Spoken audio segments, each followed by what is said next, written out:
اعوذ باللہ من الشیطان اللعین الرجیم بسم اللہ الرحمن الرحیم الحمد للہ وکفا وسلام علی عبادہ الذین اصطفی. درود بھیجئے محمد وعلی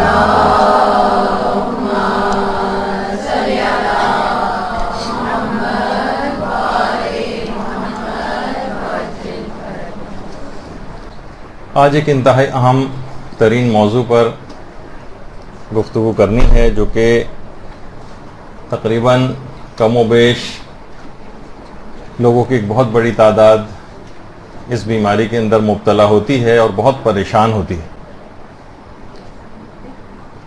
بہت پریشان ہوتی ہے، ہر چیز میں شک، ہر چیز میں وہم. کبھی نجاست و پاکیزگی کا شک آتا ہے، کبھی عمومی زندگی میں لوگ ایک دوسرے کے اوپر شک و شبہ کا اظہار کرتے ہیں، کبھی دینی شخصیات کے اندر شبہ کا اظہار ہوتا ہے، کبھی عقائد کے اندر شبہ ایجاد کیا جاتا ہے یا ایجاد ہو جاتا ہے. تو یہ ایک بہت ہی مورد ابتلا بیماری ہے. اس سے کیسے نجات پایا جائے؟ لوگوں کی زندگیاں اجیرن ہو کر رہ گئی ہیں، کیونکہ ایک خوفناک مرض تو ہے. دیکھیے، کہا جاتا ہے کہ شک و شبے کے اندر مبتلا شخص اپنی معنوی اہمیت کو کھو بیٹھتا ہے، اور جب تک یہ شک اور وسواس کا شکار رہتا ہے اس کے اندر ایک جمود طاری رہتا ہے. یہ شخص روحانی ترقی نہیں کر سکتا جو شک و شبہات کے اندر مبتلا رہتا ہے. اس کی روحانی ترقی ایک جگہ پر آ کر رک جاتی ہے، اور یہی وجہ ہے کہ ہمارے چھٹے امام جعفر صادق علیہ السلام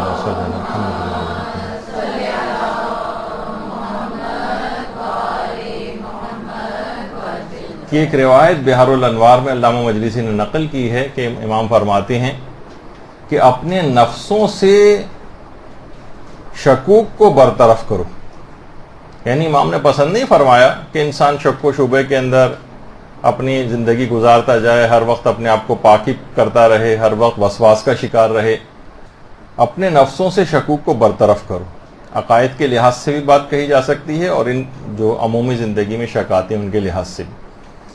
اچھا، یہ نہ سمجھیں کہ اس کے اندر بہت ہی جاہل قسم کے افراد ہی، ٹھیک ہے بیماری زیادہ تر کم علم افراد کے اندر ہوتی ہے، لیکن مسلمانوں کے کئی ایسے نامور نام گزرے ہیں تاریخ کے اندر جو خود اس بیماری کا شکار رہے.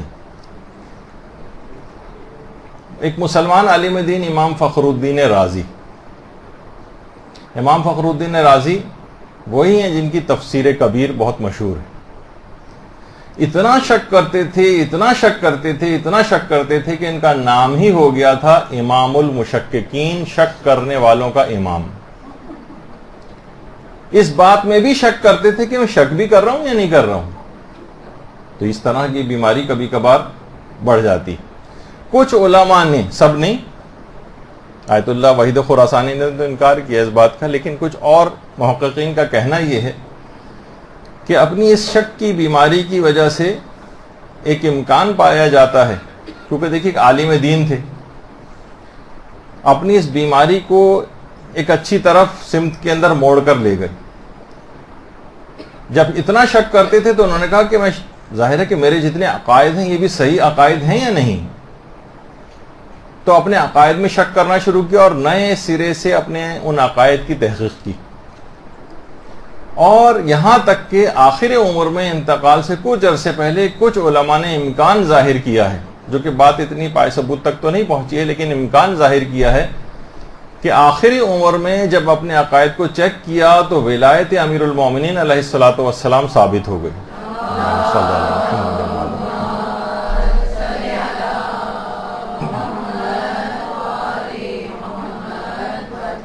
شک کی تو بے پناہ تھے. سوچا کہ جب اتنے بڑے مسئلے کے اندر میں غلطی کر سکتا ہوں تو یقیناً مزید عقائد کے اندر بھی کوئی نہ کوئی غلطی پائی جائے گی. دوبارہ نئے سرے سے اپنے عقائد کو ری چیک کیا اور بہت سے نظریات سے تائب ہوئے. ورنہ ابتداً بقول آیت اللہ وحید خراسانی کے کہ یہ وہ شخصیت تھی کہ جو کہ فضائل اہل بیت میں ہر فضیلت کو شک کی نگاہ سے دیکھتے تھے.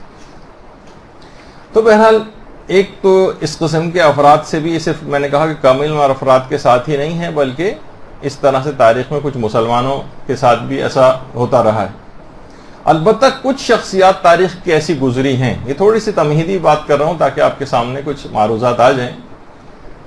کچھ شخصیات ایسی گزری ہیں جن کے متعلق احادیث کے اندر یہ بات آئی ہے کہ 3 ایسی شخصیات ہیں کہ کبھی شک و شبے کا ان کے پاس سے گزر بھی نہیں ہوا۔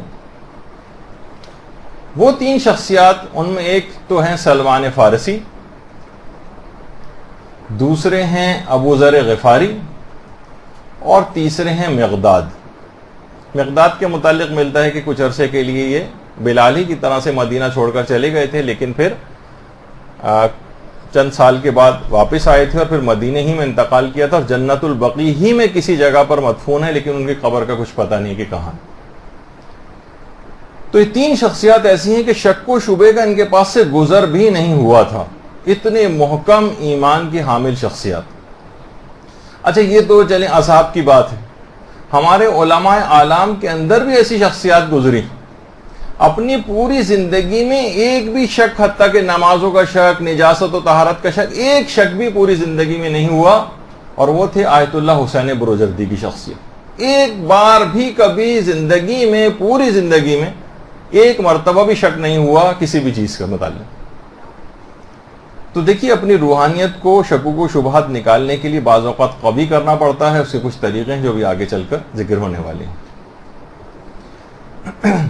اچھا، اب اتنا اہم موضوع ہے، ظاہر ہے کہ اگر آپ توضیح مسائل اٹھائیے تو آپ کو جگہ جگہ ہر چیپٹر کے اندر اس طرح کی مسائل کے اندر ملیں گے۔ اگر شک ہے کہ ایسا ہے یا ایسا نہیں ہے تو کیا حکم ہے، اگر شک ہے کہ ایسا ہے یا ایسا نہیں ہے تو کیا حکم ہے، اس طرح سے کر کے تقریباً ہر جگہ پہ، ہر چیپٹر کے اندر آپ کو اس کے مسائل ملیں گے۔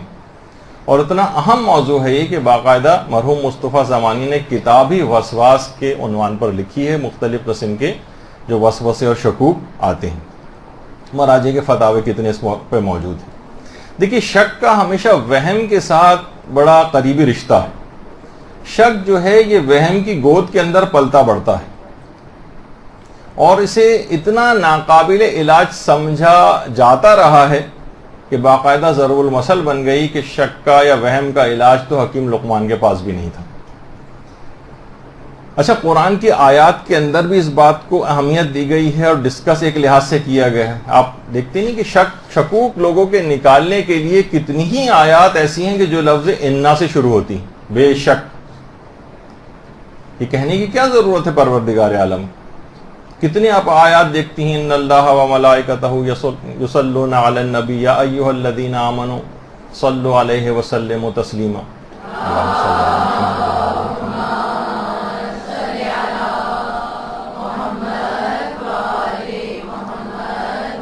بے شک اللہ اور اس کا رسول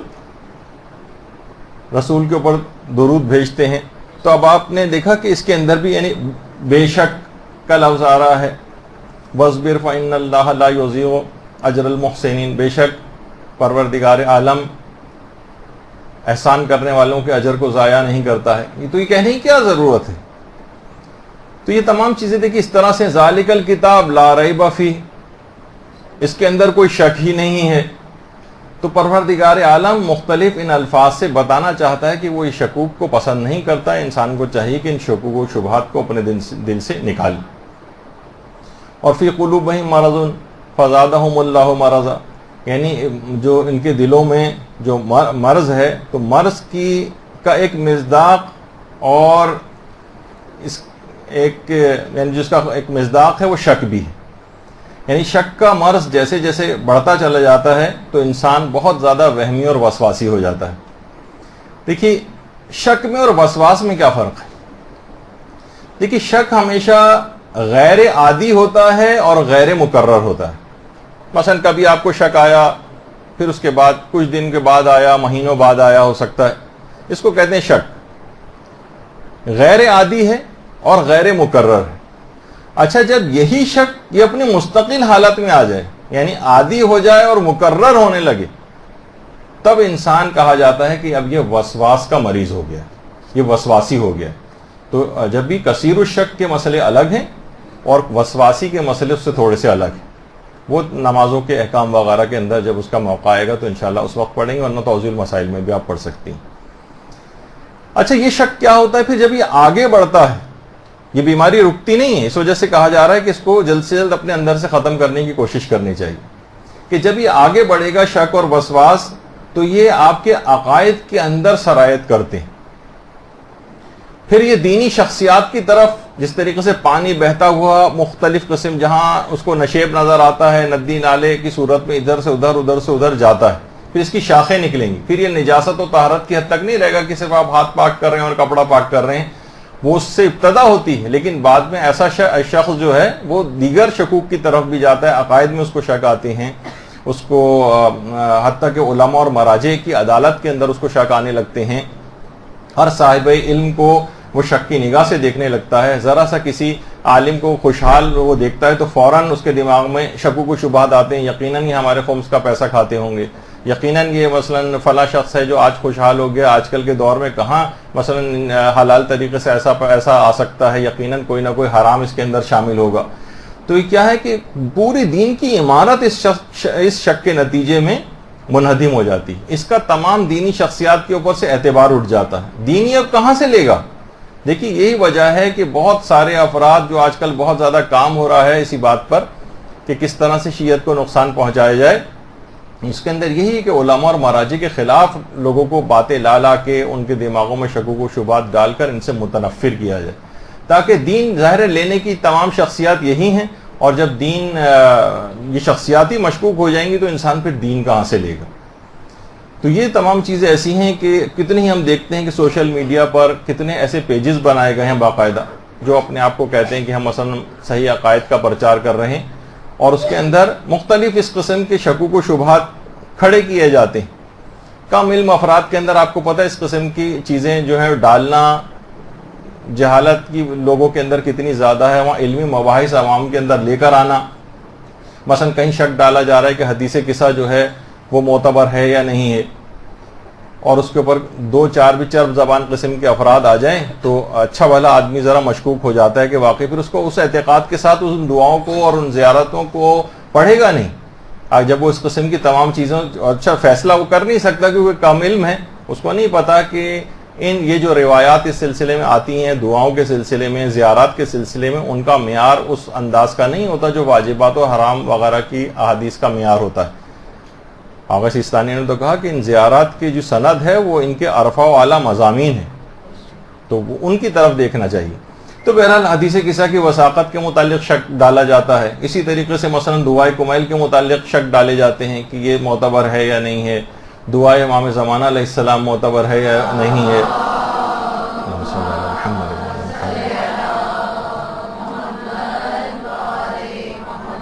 اور آپ دیکھتی جائیے، جو بھی ذرا اس انداز سے سوشل میڈیا پہ بیٹھتا ہے وہ دیکھ سکتا ہے کہ مختلف اس انداز سے شکوک ڈالے جاتے ہیں، دعائے مشلول معتبر ہے یا معتبر نہیں ہے۔ کچھ تو علمی مباحث ہیں علماء کے درمیان اچھے لگتے ہیں، لیکن عوام میں لا کر اسے بالکل ایک بازیچہ اطفال بنا دیا جائے اور فٹ بال کی طرح سے چاہیں لوگ ان علمی موضوعات سے کھیلیں، یہ انتہائی خطرناک رویہ ہے۔ اسی طریقے سے زیارات کے متعلق شکوک و شبہات ڈالے جاتے ہیں، تو اپنے طرف سے موقف جو ہے وہ پیش کیے جاتے ہیں، علماء اور مراجع کو بائی پاس کیا جاتا ہے، ذرا سا بھی کوئی چرب زبان ہے تو سادہ لو افراد کو متاثر کر لیتا ہے۔ تو ان چکروں کے اندر اور ان شبہات کے اندر وہ لوگ پڑ جاتے ہیں جو پہلے سے ان شکوک و شبہات کے مریض رہتے ہیں، وہ آسانی سے اس طرف آ جاتے ہیں۔ تو اسی طرح سے ہر فضیلت کے متعلق بہت سارے جو معجزات ہیں ان کو ڈسکس کرنا شروع کر دیں کہ یہ معتبر ہے یا معتبر نہیں۔ اس سے کیا ہوتا ہے کہ جو حقیقی معجزات ہیں ائمہ کے، ان سے بھی لوگ مشکوک ہو جاتے ہیں، کیونکہ کم علم ہیں، وہ فیصلہ نہیں کر پاتے، اب انہوں ہر چیز انہیں غلو لگنے لگتی ہے، اب ہر چیز ان کو جو ایسا لگتا ہے کہ تو خدا بنایا جا رہا ہے جبکہ ان کی فضیلت میں مثلا ہوتی ہے، تو انسان فیصلہ نہیں کر پاتا اور ایسے افراد زیادہ اس کے اندر گرفتار ہوتے چلے جاتے ہیں۔ تو عوام کی بحثیں الگ ہیں، خواص کی بحثیں الگ ہیں، خواص کی بحثوں کو اگر عوام میں لایا جاتا ہے تو اس کے بہت نقصانات ہوتے ہیں۔ اچھا، پھر یہ پانی جو ہے شک کا، یہ بہتا ہوا اور سمت نکالتا ہے۔ اب مثلا ذرا سی کسی کو گھر میں کوئی پریشانی آئی، کوئی دکھ آئی، کوئی بیماری آئی، فوراً اس کا شک ہوتا ہے کہ یہ فلاں رشتہ دار نے یقیناً جادو کروایا ہوگا مجھ پر۔ اب آپ نے دیکھا کہ یہ شک کی بیماری رشتہ داروں کی طرف جاتی، یقیناً یہ بھاوج جو ہے ہماری، اس نے ہی عمل کروایا ہے۔ اچھا اب کیا ہوتا ہے اس کے بعد پھر یہ افراد بہت میں نے سنجیدہ قسم کے افراد دیندار افراد کو بھی عاملوں کے پاس جاتے دیکھا. اب کیا کرتے ہیں, عاملوں کے پاس جاتے ہیں اور یہ عامل یا جن کو غافل کہنا چاہیے یہ ان کو مزید شکوک کی طرف لے جاتے ہیں. کبھی کوئی عامل آپ نے ایسا نہیں دیکھا ہوگا جو اس چیز کو جو بھی اس کے سامنے شکایت لے کر جاتا ہے اس کو یہ نہ کہے کہ تمہارے کسی قریبی رشتہ دار نے یہ چیز کروائی. یہ سفلی عمل کسی قریبی رشتہ دار نے کرایا ہے. تو اب یہ سوء ظنی اس کے اندر پیدا ہوتی. یہ جو شک تھا اب یہ سوء ظنی کے اندر تبدیل ہوتا ہے, یہاں تک کہ کینہ اور دشمنی کی طرف چلا جاتا ہے. عام طور پر شوہر اپنی بیویوں پہ شک کرنے لگتے ہیں. کتنے ابھی ایک ہفتہ پہلے میرے پاس اس طرح کے کیس آئے کہ جو تقریباً طلاق تک معاملات جو ہیں وہ پہنچ گئے. وہ اسی وجہ سے کہ وہ شک کر رہا ہے. اچھا یہ ضرور ہے کہ آیت اللہ سیستانی کا آج میرے پاس اتنا وقت نہیں, ورنہ ان کا پورا ایک تفصیلی مفصل ایک فتویٰ ہے وہ پڑھ کے سناتا, جس میں انہوں نے نصیحت کی کہ بیویاں خاص طور پر ایسے تمام امور سے کاموں سے اجتناب کریں کہ جس سے اس کا شوہر مشکوک ہو جائے. ٹھیک ہے آپ بچپن سے جو ہے اب خاندانوں میں اپنے کزنس کے ساتھ اٹھی بیٹھی ہیں, لیکن بعد میں آپ اصلا بہت دیر تک فون پر کسی کزن سے بات کر رہی ہے مثلا, اب شوہر کو یعنی ایک شک پیدا ہوگا. ہر تمام کاموں سے اس کے لیے پرہیز لازم ہے جس سے شوہر مشکوک ہو جائے. باقاعدہ وہ آج اتنا موقع نہیں ہے ورنہ ہم دوسری سمت کے اندر نکل جائیں گے. تو اب کیا ہے اسی طریقے سے یعنی شک کا دائرہ آگے کی طرف چلتا ہے, وسیع ہوتا جاتا ہے اور شوہر بیویوں پہ شک کرتے ہیں. اسی طریقے سے بیویاں شوہروں کے اوپر شک کرتی ہیں, کس سے بات ہو رہی ہے, کیا ہو رہا ہے, ان کے ایس ایم ایس چیک کیے جا رہے ہیں اور فلاں چیز ہو رہی ہے, یعنی اس طرف جاتا ہے معاملہ. ایک خاتون کے متعلق تو مجھے پتہ چلا تھا کہ ہمیشہ اتنی مشکوک رہتی تھی, ہمیشہ اپنے شوہر کا لباس چیک کرتی تھی کوئی لمبا سا کوئی بال مل جائے, اور جب نہیں ملا تو کہنے لگی کہ لگتا ہے کہ اب تم گنجی عورتوں سے بھی دوستی کرنے لگے. تو یعنی اتنا شک یہ چیز آگے چل کر بڑھ جاتی ہے. تو اچھا عام افراد کی تو بات رہی ایک طرف, ابھی آپ نے علماء کا بھی سنا. ایران کے ایک بادشاہ شاہ طہماسب صفوی بادشاہ تھا, وہ خود بہت زیادہ وسواس کا مریض ہو گیا تھا. پورا دن حمام میں غسل کرتے ہوئے لگا دیتا تھا, حتیٰ کہ مجلس اعضاء کا تبرک کھانا بند کر دیا تھا کہ شاید نجس ہو. یعنی اس حد تک بیماری بڑھ گئی تھی. یہاں تک کہ اس کے بعد شیخ بہائی کے والد شیخ حسین اس موضوع پر ان کو ایک کتاب لکھنا پڑ گئی کہ بادشاہ کے اس مرض کے حوالے سے العقد الطہماسبی فی الوسواس والطہارہ. باقاعدہ شیخ بہائی کے والد نے اس پہ کتاب لکھی اور اس کا خطی نسخہ آج بھی آیت اللہ مرشی نجفی کی جو قم میں لائبریری ہے اس کے اندر موجود ہے. پرنٹڈ نہیں ہے, خطی نسخہ ہے جو ان کی لائبریری میں. تو یہ نجاست و طہارت کی جو خاص طور پر بیماری ہے, ہر وقت ہاتھ کو پاک کر رہے ہیں, ہر وقت پاؤں کو پاک کر رہے ہیں, ہر چیز کے اوپر شبہ کا اظہار کیا جا رہا ہے. ابھی صرف چند دن پہلے ایک اور طلاق کا کیس اسی طریقے سے, جو ایک شخص جو کہ نجاست و طہارت کے حوالے سے اتنا شکی اور وسواسی ہو گیا ہے کہ اس کی بیوی طلاق لینے کے اوپر تقریباً آمادہ ہو گئی کہ اب اس کے ساتھ گزارا بہت مشکل ہو گیا. اتنا ہر وقت شک, ہر چیز پر اتنا شک. تو ان تمام چیزوں کا علاج بہت ضروری. آپ کو تو نظر نہیں آ رہا ہوتا بعض اوقات, اگر آپ جا کر دیکھیں, مرد حضرات اس سے واقف ہیں, لوگ مساجد کے جو وضو خانے ہیں ان میں 20-20 منٹ آدھا گھنٹہ تک بیٹھے رہتے ہیں. پہلے پاؤں پاک ہو رہے ہیں, اس کے بعد نل کے اوپر پاؤں رکھ کر پاؤں سکھائے جا رہے ہیں, اور اس کے بعد پھر جو ہے وہ بڑی دیر آدھا پونا گھنٹہ جو ہے وہ لگا دیتے ہیں. اسی طریقے سے اگر کوئی شخص مثلا غسل کرنے باتھ روم چلا گیا, اب چاہے نماز فجر قضا ہو جائے, اور اکثر رمضانوں کے اندر یہ ہوتا ہے کہ آدھا گھنٹہ بھی اگر موجود ہے تو سوال ان کا یہ آتا ہے کہ تیمم کر سکتے ہیں, یعنی کیونکہ آدھے گھنٹے کے اندر تو غسل ممکن ہی نہیں. اب آپ لاکھ کہیں کہ بھائی غسل تو جو ہے 2 منٹ 3 منٹ کے اندر بھی ہو سکتا ہے, بہت ہوا تو 5 منٹ کے اندر ہو سکتا ہے. تو دماغوں میں بہت سارے جہالت کی وجہ سے باتیں ہیں کہ جناب صابن بھی لگنا چاہیے اور شیمپو بھی لگنا چاہیے, اور جسم کو پہلے مکمل طور پر پاک دھونا چاہیے, اور اس کی چھینٹیں جہاں جہاں جا رہی ہیں اس سب کو بھی پاک کرنا چاہیے. اور واللہ عالم بنی کیا کیا طریقوں سے لوگ اس قسم کی بیماری کے اندر مبتلا ہیں. بہت سے لوگ جو نماز جماعت پڑھ رہے ہوتے ہیں, پیچھے کی طرف جتنے بھی افراد ہیں, کبھی آپ نماز جماعت کوئی اگر اس کو باقاعدہ مشاہدہ کرے تقریباً سورہ الحمد ختم ہو چکی ہوتی ہے، اکثر دوسرا سورہ بھی اختتام پذیر ہوتا ہے اور بہت سے لوگ نیت ہی نہیں کر پاتے اور الحمد کا سورہ تقریباً اختتام پذیر ہونے والا ہوتا۔ ایک صاحب کے متعلق تو یہاں تک ہے کہ انہوں نے انہی شکوک و شبہات کی بنا پر اپنی داڑھی تک مونڈ لی تھی۔ خیر یہ نہیں ان کو، میں تو صرف ایک دکھانے کے لیے آپ کو کہ شک رہتا تھا کہ وضو کا پانی چہرے کی کھال تک نہیں پہنچا۔ جب شک ہر دفعہ رہے گا تو اس کا مطلب ہے کہ داڑھی کو مونڈ دینا چاہیے، تو ایک اور گناہ انہوں نے کر لیا۔ اس طرح کے کچھ افراد ہم نے دیکھے تھے اپنے طالب علمی کے ابتدائی دور میں جو نئے نئے مذہبی ہوئے تھے، باقاعدہ سر میں انہوں نے نائی کے پاس جا کر بلیڈ لگا کر ایک بیچ میں ایک پٹی بنوائی تھی، وہاں سے بال صاف کروائے تھے کہ اس جگہ کے اوپر مسح کرنا ہے۔ تو یہ کیا ہوتا ہے؟ یہ شکوک ہیں، شبہات ہیں، اس سے آدمی اپنے آپ کو مصیبت میں ڈالتا ہے۔ تو اس طرح سے مسائل ہوتے ہیں۔ ایک صاحب تھے وہ ساری زندگی اپنی نماز تیمم سے پڑھتے رہے کہ یہ جو پانی نلکوں نالوں اور کہاں سے گزر کے آ رہا ہوتا ہے اور اس سے پہلے پتہ نہیں کہاں سے گزر رہا ہوتا ہے، نہ جانے کتنی نجاستیں اس کے ساتھ ملتی جاتی ہوں گی۔ اب اس نجس پانی کے ساتھ تو وضو نہیں ہو سکتا، لہٰذا وہ تیمم کرتے تھے۔ میں ان خپتیوں کی تو بات ہی نہیں کر رہا جو پوری زندگی کہتے ہیں کہ نماز قصر ہم پڑھتے ہیں کیونکہ زندگی بھی ایک سفر ہے اور سفر میں ہمیشہ نماز قصر ہوتی ہے، وہ تو اور بڑی بیماری کی طرف معاملہ چلا جاتا ہے۔ تو علماء کے اپنے ادوار میں بھی ایسی شخصیات رہیں۔ میرزا قمی اتنے بڑے ہمارے فقیہ اور عالم، وہ خود اپنے مقلد کی بات جو ہے وہ نقل کرتے ہیں۔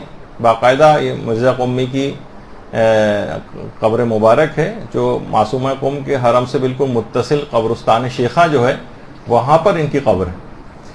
تو ان کا مقلد اسی طرح کا تھا کہ 3 گھنٹے تک نماز کی نیت ہی نہیں کر پاتا تھا، اور یہاں تک کہ مرزا قمی کو فتویٰ دینا پڑا کہ تمہارے لیے نماز کی نیت کرنا ہی حرام۔ چلا گیا، بعد میں پھر واپس آیا، کہا کہ لیکن بغیر نیت کے تو نماز ہی نہیں ہوتی، یہ آپ نے کیسا فتویٰ دیا ہے؟ انہوں نے کہا کہ نیت فقط دل کے ارادے کا نام ہے، اور ڈانٹ کے ان کو بھگایا، اور تو 3 گھنٹے تک نیت نہیں کر پا رہے ہیں۔ ایک صاحب کے متعلق، ایک وسواسی کے متعلق تو یہاں تک پتہ چلا کہ 2 مرتبہ مکے سے مسجد شجرہ واپس گئے کہ شاید میں نے نیت صحیح طرح نہیں کی تھی عمرے کی۔ تو یہ بہت ساری ایسی چیزیں ہیں۔ کتنے افراد ایسے ہیں کہ جو زندگی بھر کی جو نماز ہے وہ کہتے تھے نماز ممکن ہی نہیں ہے، کیونکہ یہ جو جتنی گرد و غبار اور ہوائیں نہ جانے کتنی نجاستوں سے ٹکراتی ہے، پھر وہ ہمارے جسم اور لباس کے اوپر وہ ہوا آ کر لگتی تو وہ بھی نجس ہو جاتے ہیں، اور اس نجاست بدن اور لباس کے ساتھ نماز تو نہیں ہو سکتی۔ ایک صاحب جو آیت اللہ ملا کاظم خراسانی، جن کی کفایت الاصول ایک مشہور کتاب ہے جو کہ پڑھائی بھی جاتی ہے دینی مدارس میں، ان سے ایک صاحب آتے تھے اور براہ راست ان کی کتاب نہیں پڑھتے تھے کیونکہ اس میں بھی شک ہوتا تھا کہ پتہ نہیں میں نے صحیح سمجھا یا صحیح نہیں سمجھا، اور ملا کاظم خراسانی سے خود آ کر ہر فتویٰ دریافت کرتے تھے، اور اس کے بعد بھی مشکوک رہتے تھے کہ پتہ نہیں انہوں نے میری بات صحیح سمجھی یا نہیں سمجھی، اور سمجھنے کے بعد صحیح مسئلہ بھی ملا کاظم خراسانی نے بتایا یا نہیں بتایا۔ ایک صاحب تو باقاعدہ آیت اللہ سیستانی سے ہم نے خود دیکھا، جب ہم سفر زیارت پہ تھے تو آیت اللہ سیستانی زائرین سے ملاقات کرتے ہیں، وہاں کوئی کسی کا کوئی سوال ہے تو وہ بھی پوچھ لیتا ہے۔ آیت اللہ سیستانی سے کوئی سوال پوچھا انہوں نے تو انہوں نے جواب دیا، جو جواب ملا تو کہنے لگے کہ اس کا کہیں سے حوالہ مل جائے گا لکھا ہو، یعنی اب اس سے سوچیں کہ یعنی آیت اللہ سیستانی جواب دے رہے ہیں، اس پہ بھی ان کو حوالہ چاہیے، یعنی یقین نہیں آ رہا کہ واقعی صحیح بات انہوں نے کہی بھی ہے یا نہیں کہی۔ اور بہت زیادہ ہم نے اس انداز سے جہالت کے ساتھ بدتمیزی ہوتے ہوئے، آیت اللہ حافظ بشیر نجفی جب درس وغیرہ دے رہے ہوتے ہیں اور وہاں پر لوگ، ان کا ایک طریقہ کار ہے، زائرین سے خطاب کرتے ہیں کیونکہ اردو سپیکنگ ہیں، زائرین کے سوالوں کے بھی جواب دیتے ہیں، تو باقاعدہ لوگوں کو اتنے زیادہ جہالت کے ساتھ برے طریقے سے ہم نے ان کے ساتھ بحث و مباحثہ کرتے دیکھا ہے کہ اگر آپ نے کیا وہ حدیث نہیں پڑھی ہے جو آپ اس قسم کی بات کر رہے ہیں۔ اس طرح سے ان کو ایک مرجع وقت ان کو پتہ ہی نہیں کہ اس شخص کا علمی مقام کیا ہے، تمہاری اپنی علمی حیثیت کیا ہے، کہ تو ان کی بات پر یقین نہ کرنا، ہر وہی میں نے کہا نا کہ دینی شخصیات کے متعلق بھی وہ شخص مشکوک ہو جاتا ہے، خود پسندی کے اندر مبتلا ہوتا ہے. تو اس طرح کی چیزیں ہیں. اسی طرح سے ایک متعلق ملتا ہے کہ تقریباً 10 سال تک ایک صاحب نے کھیت کی اپنی کوئی سبزی تک نہ کھائی تھی کہ ان کی جو گائے بیل پڑوسی کے کھیت کے اندر چلی گئی تھی. اب ان کو شک ہوتا تھا اس کے قدموں کی کوئی مٹی گائے کے پاؤں میں لگ کر آ گئی ہے یا بیل کے پاؤں میں، اور ان کے کھیت میں آ کر مل گئی ہے، جو وہ غصبی ہو گیا تو جو چیز کھاؤں گا تو وہ مال حرام میرے جسم کے اندر جائے گا. ایک صاحب نے اس وجہ سے ایک چوری کی مرغی ان کو پتہ چل گیا تھا کہ شہر کے اندر آ گئی ہے، تو جتنے سال تک مرغی کی عمر ہوتی ہے اتنے سال تک انہوں نے مرغی نہیں کھائی کہ ہو سکتا ہے کہ وہ حرام مرغی یا جو غصبی ایک لحاظ سے ان کے خیال میں مرغی تھی وہ میرے جسم کے اندر نہ چلی جائے. بہت سے ایک صاحب سے تو میں واقف ہوں جو ان کو پتہ چلا ہے کہ مرغی کی فیڈ میں فلاں ہو سکتا ہے کچھ نجاست ملائی جاتی ہو. مرغی تو ظاہر مسائل فقہ وغیرہ توضیح المسائل پڑھ کے کھانا پینا نہیں کھانے جاتی ہو، تو کچھ بھی کھا سکتی ہے اور جائز بھی آپ کے لیے ظاہر مرغی کے لیے کھانا. اور مرغی اگر اس طرح کی کوئی چیز کھا بھی رہی ہے تو اس سے آپ کا تعلق نہیں ہے. تو انہوں نے کہا نہیں، یہ پتہ نہیں کتنی نجاستیں کھاتی ہوگی، انہوں نے مرغی کھانا بالکل چھوڑ دیا. اچھی بھلی جو ہے وہ دینی سمجھ بوجھ رکھنے والے آدمی ہیں، لیکن پھر بھی اس طرح کے شکوک و شبہات کے اندر پڑ گئے. غسل کے اندر آپ دیکھتے ہیں، وضو کے اندر بھی اتنا لوگ پانی بہاتے ہیں، اتنا پانی بہاتے ہیں جس کی کوئی حد اور انتہا نہیں کہ پوری ٹنکی کا پانی ختم ہو جائے لیکن ان کا وضو ختم نہیں ہوتا. تو بہت سے افراد اس طرح سے وضو کر رہے ہوتے ہیں، اتنا پانی بہا رہے ہوتے ہیں. تو یہ تمام چیزیں ایسی، کچھ تو ایسا باقاعدہ لگتا ہے کہ وضو کر کے آئے ہیں باتھ روم میں یا دوڑ کے انہوں نے غسل کیا، یہ بھی پتہ نہیں چل رہا ہوتا. تو یہ سب چیزیں، یہ میں آپ کو علامات بتاتا جا رہا ہوں کہ کس طرح سے لوگوں کے اندر یہ مرض پایا جاتا ہے. اس کی بہت ساری شاخیں اور بہت ساری شکلیں. ایک دفعہ میں نے بتایا تھا نا وزیری صاحب کے پاس، ہمارے مولانا شیخ غلام علی وزیری صاحب قبلہ، ان کے پاس آتے رہتے ہیں اس قسم کے افراد. وہ آیا تھا، کہنے لگا میں تو ہر دفعہ جب بھی کموڈ کو استعمال کرتا ہوں بعد میں پورا مجھے غسل کرنا پڑتا ہے. تو مولانا کی تو شخصیت ہے، وہ مزاحیہ قسم کے آدمی. تو مولانا نے یہ کہا کہ معلوم نہیں، ہم لوگ بھی استعمال کرتے ہیں، ہم تو جب بھی اس کو استعمال کرتے ہیں جو بھی فضلات ہوتے ہیں نیچے کی طرف جاتے ہیں، تمہارے اوپر اڑ کے اتنا اوپر کیسے چلے جاتے ہیں کہ تمہیں اس کے بعد غسل کرنا پڑ جاتا ہے. تو یہ تمام چیزیں دیکھیے ایسے ہیں کہ لوگ واقعتاً اس کے اندر انتہا سے زیادہ علماء کو بھی پریشان کر کے رکھا ہوا ہے، اور خود اپنی زندگیاں تباہ کی ہوئی ہیں. ان کی بیویاں ان کے ساتھ کس طرح سے گزارا کر رہی ہیں، یا شوہر اگر بیویوں کو یہ مرض ہے تو شوہر کیسے گزارا کر رہے ہیں ان کے ساتھ، واقعتاً ایک بڑا جہاد ہے. تو اس کو بہت زیادہ کرنے کی ضرورت ہے. اور یہ تو کتنا آپ گھروں کے اندر دیکھتی ہیں کہ گیلے ہاتھ سے کبھی بھی مثلا دروازے کی کنڈی نہیں کھولی جاتی.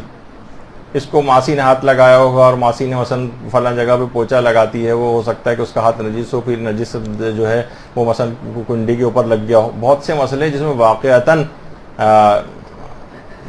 یعنی جس کے اندر کیئر کرنی چاہیے وہ اپنی جگہ پر اہم مسئلے ہیں. میں تو عمومی طور پہ بات بیان کر رہا ہوں کہ ان کو پتہ بھی نہیں کیا نجاست ہے یا نہیں، بس کیونکہ زمین پہ پوچھا لگایا تو زمین نجسی ہوتی ہے ظاہر. تو دروازے کی کنڈی کو ہاتھ مثلا نہیں لگایا جائے گا، یا مثلا بہت سے لوگوں نے وارننگ بھی لکھ کے لگا دیتے ہیں کہ یہ جو ہینڈل ہے یہ وہ لوگ بھی استعمال کرتے ہیں اس کو کہ جو اس کے بعد اپنے ہاتھوں کو دھوتے نہیں ہیں واش روم استعمال کرنے کے بعد. تو باقاعدہ نوٹس ٹائپ کا. تو یہ تو خیر اس اعتبار سے ہے کہ لوگوں کو متوجہ کرنے کے لیے کہ باتھ روم جانے کے بعد اپنے ہاتھوں کو ذرا صابن وغیرہ سے ہائیجینیکلی جو ہے وہ پیدا کرنے کے لیے، ایک خیال پیدا کرنے کے لیے، لوگوں میں اویئرنیس پیدا کرنے کے لیے لکھ کے لگائے. لیکن عام طور پر یہ بہت زیادہ ہو رہا ہے کہ اس کو بھی لوگ سوچتے ہیں کہ بس ابھی اس کو ہاتھ لگ گیا تو یہ ہاتھ بھی نجس ہو گیا. اسی طریقے سے مثلا مشکوک قسم کے افراد، ہر چیز کے اوپر ان کو شک ہوتا ہے، ہر چیز کو جناب گلوز پہن کے اور دستانے پہن کے جو ہے وہ دھویا جا رہا ہے. ہاتھ دھونے کی جو ہے بیماری علی الخصوص یہ بہت زیادہ، ایک تو ڈاکٹر حضرات اس لحاظ سے کہتے ہیں کہ جراثیم کے اعتبار سے، لیکن نجاست و طہارت کے لحاظ سے ہر وقت ہاتھوں کو دھوتے رہنا.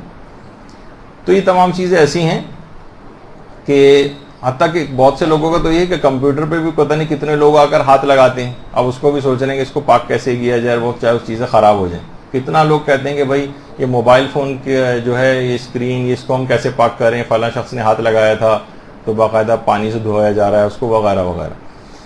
تو باتھ روم کی چپل ہے مثلا، وہ ہر وقت گیلی رہتی ہے، جب باہر نکلے جائیں گے پاؤں جو ہے وہ 3 دفعہ جو ہے وہ پاک کیے جائیں گے.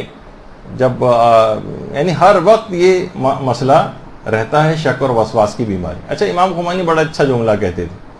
وہی کہتے تھے کہ جو وسواسی قسم کے افراد ہیں, شیطان جو شک ڈالتا ہے نا ان کو, یہ جو شیطان شک ڈالتا ہے, تو شیطان کبھی بھی شک کو مالی عبادت میں آنے نہیں دے گا. یہ ہمیشہ جسمانی عبادتیں جو ہیں اس کے اندر شک ڈالتا ہے. مثلا ہر وقت یا تو جسمانی طور پر آپ کو تھکائے گا, پاک کرتے رہیں اپنے آپ کو, نمازوں کو دوبارہ پڑھوائے گا, لیکن کبھی مالی عبادتوں میں شک نہیں آئے گا. مثلا آپ نے کسی سے قرضہ لیا ہوا ہے, شک ہو رہا ہے میں نے قرضہ واپس کر دیا تھا یا واپس نہیں کیا تھا, حالانکہ اب کر چکے ہیں, لیکن کبھی کہ چلو اگر شک آ رہا ہے تو میں ایک دفعہ اور قرضہ واپس کر دیتا ہوں. نہیں, وہاں پہ یہ پیسے کیونکہ نکلیں گے ہاتھ سے, یہ آپ کو اس طرف نہیں جانے دے گا. پتہ نہیں میں نے جو حج کیا تھا صحیح کیا بھی تھا نہیں کیا تھا, ہو سکتا ہے کوئی غلطی ہو گئی, شک آ رہا ہے نا, اس طرح نمازوں کو دوبارہ پڑھتا نہیں, حج کے لیے کبھی نہیں جائے گا. خمس میں نے نکالنے میں ہو سکتا ہے کوئی غلطی کر دی ہو, کم نکالا ہو, تو ایسا کرتا ہوں ایک دفعہ خمس اور نکال دیتا ہوں, کبھی بھی خمس اس طرف نہیں جائے گا. یہ ہمیشہ جسمانی عبادات کی حد تک جو رہے گا. خمس کے مسئلے میں تو کبھی آپ نے نہیں دیکھا ہوگا کہ احتیاطاً میں خمس دوبارہ دے رہا ہوں, نہیں. تو یہ خاص اس بات کی علامت ہے, ہر شخص کو سوچنا چاہیے کہ شیطان ہے جو اس کو گمراہ کر رہا ہے. شیخ محمد حسن صاحب جواہر الکلام یہ خود فرماتے ہیں کہ ایک شخص ایک دفعہ اس زمانے میں حمام ہوتے تھے جس میں لوگ غسل وغیرہ کے لیے آتے تھے. اتنا گندی صورتحال تو نہیں ہوتی تھی, پرانا قدیم زمانے کا ایک حمام ہے. تو ایک شخص حمام میں داخل ہوا اور فوراً واپس آ گیا کہ میں یہاں غسل کر ہی نہیں سکتا ہوں, زمین حمام نجس ہے. بھاپ, اچھا اس زمانے میں بھاپ وغیرہ بھی ہوتی ہے, بھاپ جب زمین سے ٹکرا رہی ہے تو اس سے پوری فضا نجس ہو رہی ہے, یہاں تو غسل ممکن ہی نہیں ہے, بلکہ مجھے پسینہ آیا تو اس سے اور یہ ٹچ ہو جائے گا تو مجھے دوبارہ غسل کرنا پڑے گا. یہ باقاعدہ خود صاحب جواہر نے لکھا کہ اس طرح سے لوگ وسواس کرتے ہیں. ایک صاحب تو باقاعدہ انہوں نے, ان کے متعلق ملتا ہے کہ 20 طواف انہوں نے کیے تھے. ہر مرتبہ ہی شک ہوتا تھا کہ پتہ نہیں میں نے 6 کیے ہیں طواف, 6 چکر لگائے ہیں کہ 7 لگائے ہیں کہ 8 لگائے ہیں. یہاں تک کہ ایک شخص نے پھر ان کو اپنے ساتھ لیا, ان کا ہاتھ پکڑا, گنتی اپنے ذمے لی اور ان کو طواف کے چکر مکمل کروائے. اتنا زیادہ یہ بیماریاں دیکھیے بڑھ کے کہاں سے کہاں جو ہے پہنچ جاتی ہیں. ایک دفعہ میں نے پہلے بھی اشارہ کیا تھا, خود میرے اپنے ایک دوست تھے جو ڈاکٹر صاحب ہیں, ان کو تو شک کی اتنی بیماری ہو گئی تھی کہ باقاعدہ کہتے تھے کہ اگر کموڈ یا WC میں بیٹھے ہیں ان کو کہتے ہیں کہ تو چھینٹے آ رہے ہیں. پھر اس کے بعد وہ باقاعدہ جوتے پہن کے, بوٹ پہن کے بیٹھنے لگے. پھر اس کے بعد بھی ان کو شبہ ہوتا تھا کہ پھر کہیں سے چھینٹ آ گئی, تو باقاعدہ 2 کرسیاں انہوں نے رکھی تھیں اور ان 2 کرسیوں کے اوپر چڑھ کر جو ہے وہ تقریباً رفع حاجت یہ والی کیفیت ان کے ساتھ ہو گئی تھی. علماء سے دریافت کیا, علماء نے کہا اب صرف ایک ہی طریقہ ہے کہ جہاں کہیں پانی پڑا ہوا نظر آئے, جہاں کیچڑ نظر آئے, جہاں پر گٹر کا پانی بہتا ہوا نظر آئے, اسی کے اندر چلتے ہوئے جاؤ اور اس کے بعد آ کر نماز پڑھو. یعنی کسی نے ان کو یہ طریقہ بتایا تو بڑی مشکل سے وہ وسواس کا مرض اس انداز سے نکلا. تو یہ ساری میں نے علامتیں آپ کو بتائیں. اس کے سامنے ایک پکچرائز آپ کے سامنے کیا کہ مرض بڑھ کے کہاں سے کہاں تک چلا جاتا ہے. اب آ جائیے علاج کی طرف. علاج اس کے بہت سادہ ہیں, بہت آسان ہیں, اور ایسے افراد کو ضرور آپ کو بتانا چاہیے اور خود بھی ان پر عمل کرنا چاہیے اگر کوئی اس انداز سے ان امراض کا مریض ہو. آیت اللہ صادق روحانی ماشاءاللہ سے مراجع میں سے حیات ہیں اور تقلید بھی ان کی ہوتی ہے اور آج کل کافی علیل ہیں. یہ فرماتے ہیں کہ اگر کوئی شخص سورہ اسراء یعنی سورہ بنی اسرائیل کی آیت نمبر 45 اور آیت نمبر 46, اب اتنا وقت نہیں کہ ان آیات کو بھی پڑھا جائے, آپ بس نوٹ کر لیں کہ سورہ اسراء کی آیت نمبر 45 اور آیت نمبر 46 کو اگر بار بار پڑھے تو یہ شک اور وسواس کا مرض اس سے دور ہو جائے گا. یہ 2 قرآن کی آیات ایسی ہیں, سورہ اسراء کی 45ویں اور 46ویں آیت کو, جو کہ ان کی تکرار کرنا اور بار بار پڑھنا اس مرض سے نجات دلاتا ہے.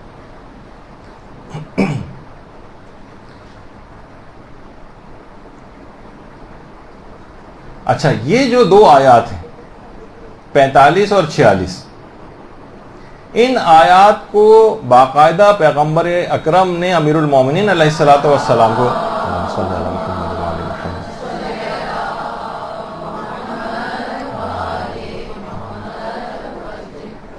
باقاعدہ حضرت امیر کو تعلیم کی تھی، اور علماء فرماتے ہیں کہ یہ طہارت و نجاست کے شکوک کے جو مبتلا مریض ہوتے ہیں ان کے لیے یہ بہت مجرب آیات ہے۔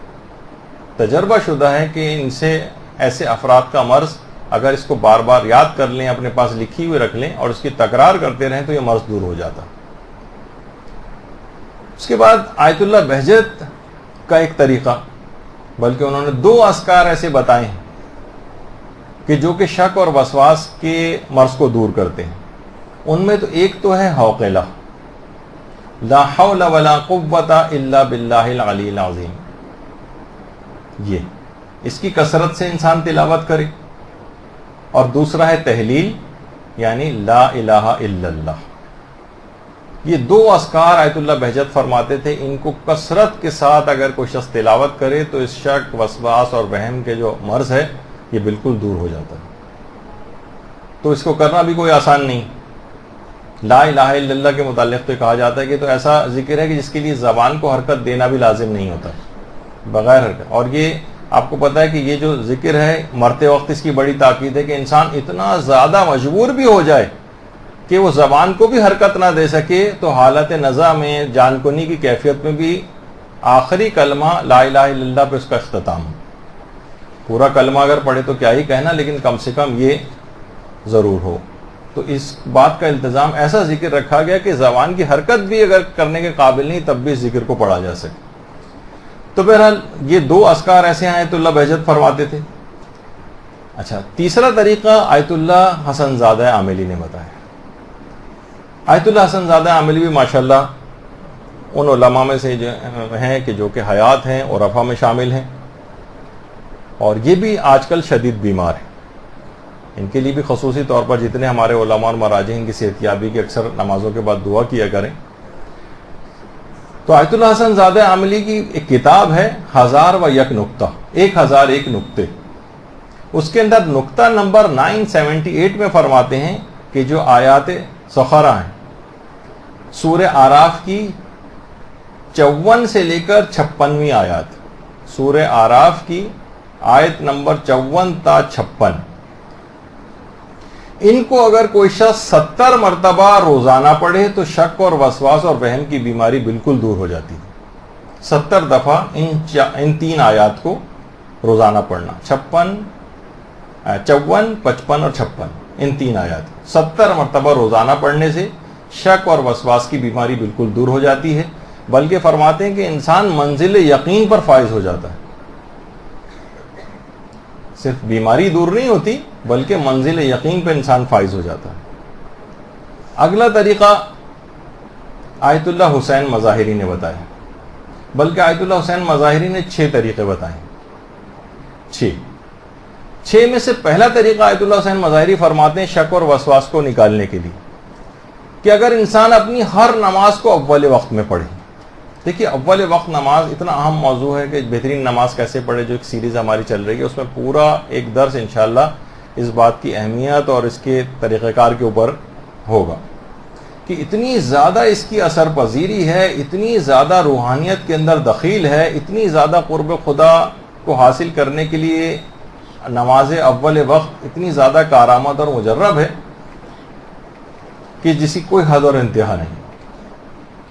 اور اگر کوئی شخص اول وقت نماز پڑھتا ہے، اس کے مقابلے میں ایک شخص بالکل آخری وقت میں نماز پڑھتا ہے، کہ دونوں کی آپ اس میں اندازہ لگا رہی ہوں گی، اس طریقے سے انٹرنیٹ کے سگنلز وائی فائی وغیرہ کے ہوتے ہیں، اس میں شو کر رہا ہوتا ہے کہ بہت ویک سگنل ہیں، تو آخری وقت کی نماز بس ایسی، بس اس سے آپ کا وقت سمجھیں ایک لحاظ سے صرف واجب آپ کا ادا ہوتا ہے، لیکن اپنی اثر پذیری، اثرات، فوائد وہ بہت کم کر چکی ہوتی ہے، کیونکہ اس کا پڑھنے والا ہی اس کو اہمیت دینے کو تیار نہیں، تو وہ نماز بھی اس کو اتنی زیادہ فائدہ نہیں پہنچاتی، بس یہ کہ بے نمازی نہیں اٹھایا جائے گا۔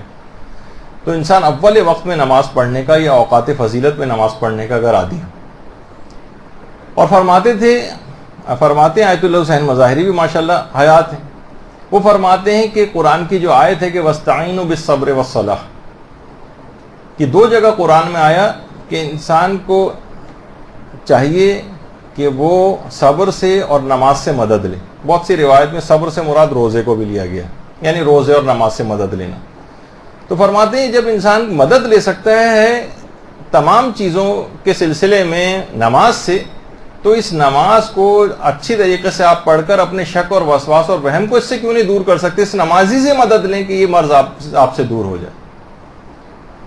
تو پہلی چیز ہوئی۔ دوسری فرماتے ہیں کہ انسان جتنا تقوی اور پرہیزگاری اختیار کرے گا اور گناہوں سے اجتناب اس کا جتنا زیادہ ہوگا، اتنا ہی زیادہ وہ شکوک و شبہات سے دور ہوتا چلا جائے گا۔ یعنی جتنے گناہ ہوں گے اتنے شکوک بڑھیں گے، جتنا تقوی زیادہ ہوگا اتنے شک کم ہوتے چلے جائیں گے۔ دیکھیے روایت کے اندر بھی باقاعدہ، بلکہ ہمارے جو مفہوم ہے روایت کا، چھٹے امام جعفر صادق علیہ الصلوۃ والسلام سے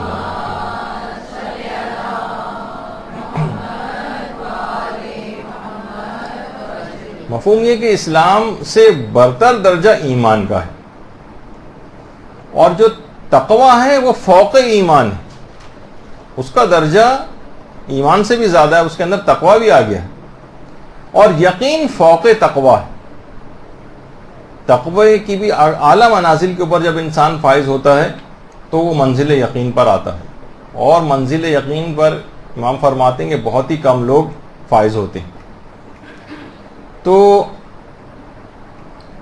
اب اس لحاظ سے دیکھیں کہ اس کو یہ جو شک کا مرض ہے نا، یہ پھر اس کو عذابوں سے بھی مشکوک کر دیتا ہے۔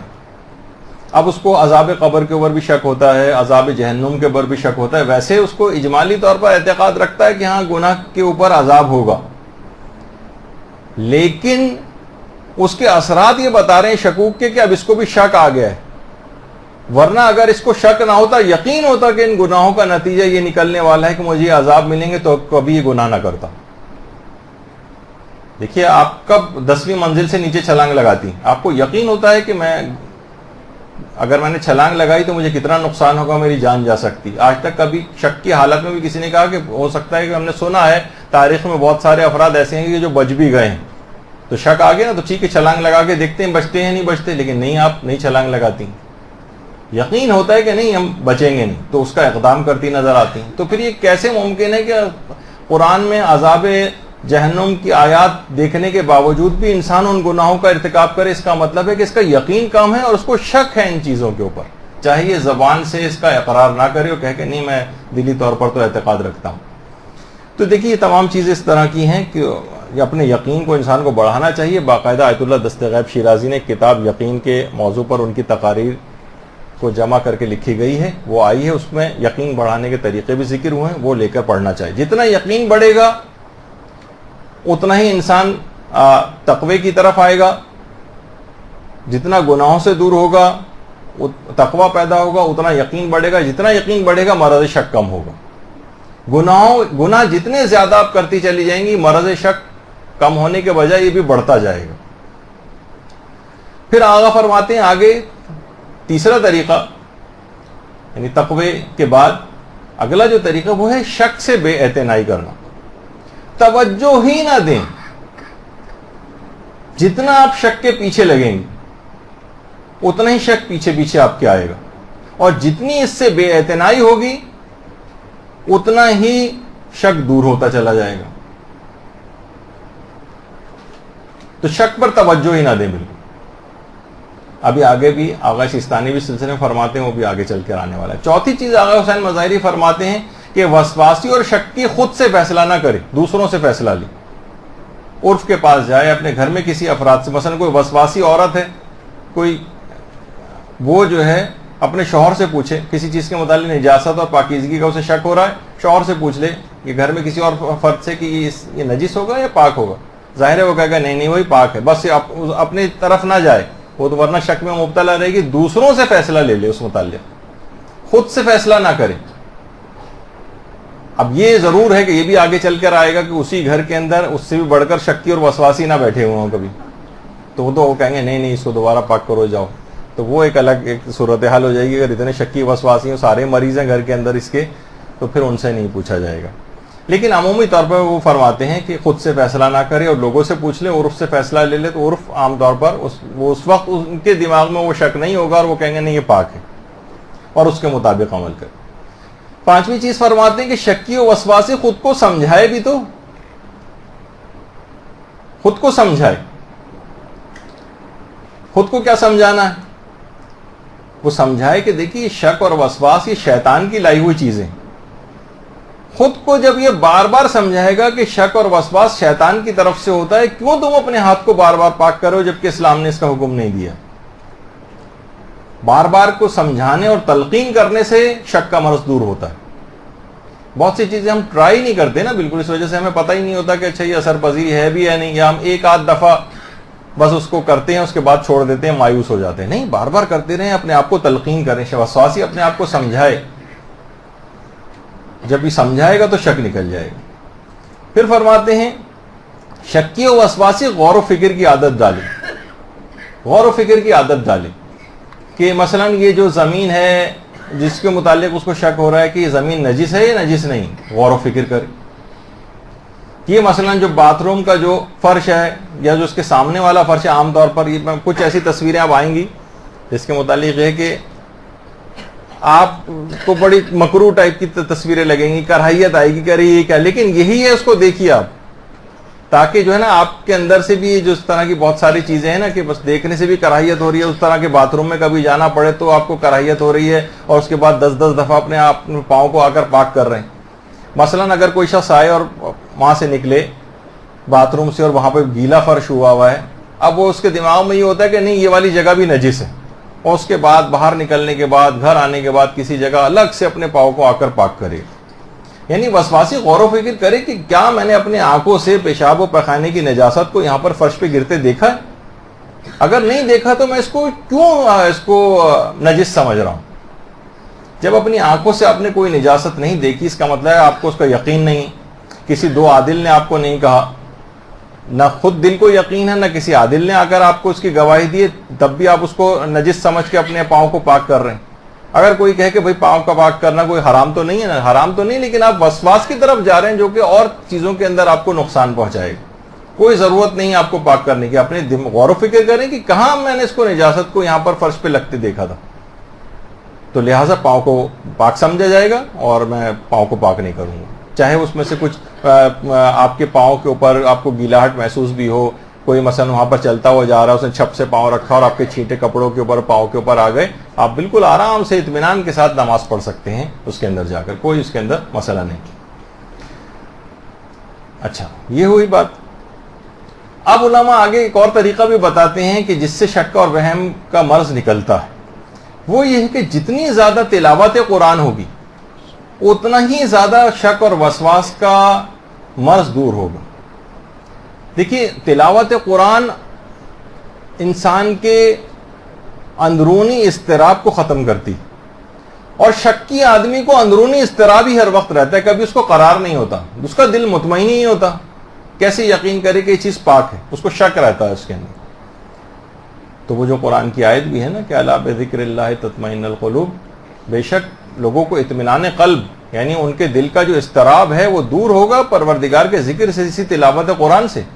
تو جتنا تلاوت قرآن زیادہ ہوگی اتنا اس کا اندرونی اضطراب کم ہوگا، جتنا اندرونی اضطراب کم ہوگا اتنا ہی اس کے شکوک کم آئیں گے، اتنا ہی وہ منزل یقین کی طرف جائے گا. یہ جو اندرونی خلفشار ہر وقت ایک شکی کو رہتا ہے، اس کی ایک زندگی اجیرن ہے. کتنے شکی افراد ایسے ہیں مسائل کو پوچھتے وقت وہ باقاعدہ رو پڑتے کہ کیا کریں کہ ہم، یعنی ہمارے ساتھ یہ ہماری زندگی اجیرن ہوئی جا رہی، شک ہمارا پیچھا نہیں چھوڑ رہا.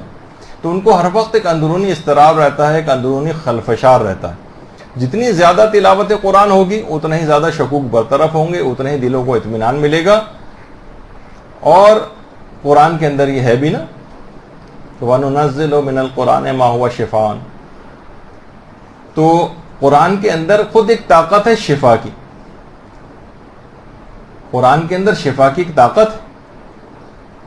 تو اس سے وہم شک کی بیماری کیوں دور نہیں ہو سکتی؟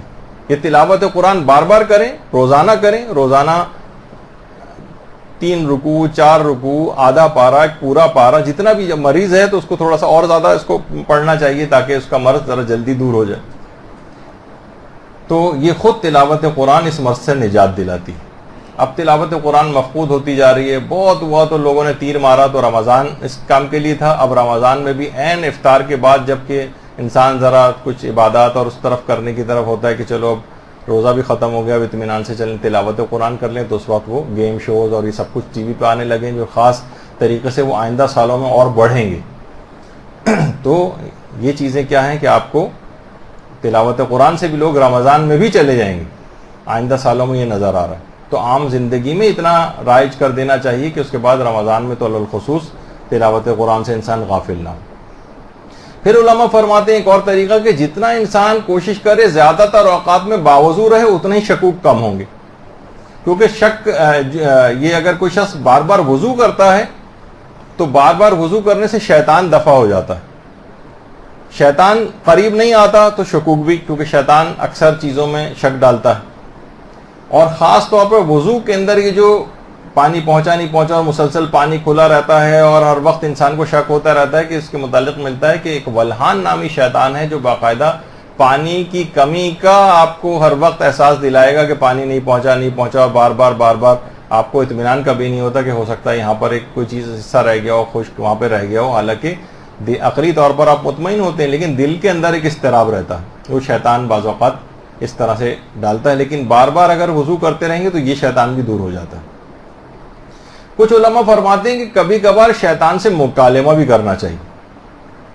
جب ایک یا دو مرتبہ جو بھی آپ کا شرعی وظیفہ وہ آپ نے اگر پاک کر لیا، اس کے بعد بھی اگر شیطان شک ڈالے کہ ہو سکتا ہے ابھی بھی پاک نہ ہوا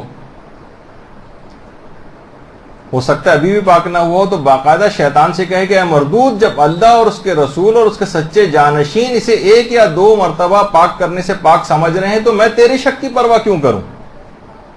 یعنی باقاعدہ شیطان سے مکالمہ کرے اس بات کا تو دفع ہو جائے یہاں سے، تو وہ شیطان اس وقت دفع ہو جائے گا. اور کچھ لوگوں کو بار بار یہ جملے کہنے کی وجہ سے شکوک و شبہات سے نجات بھی ملی.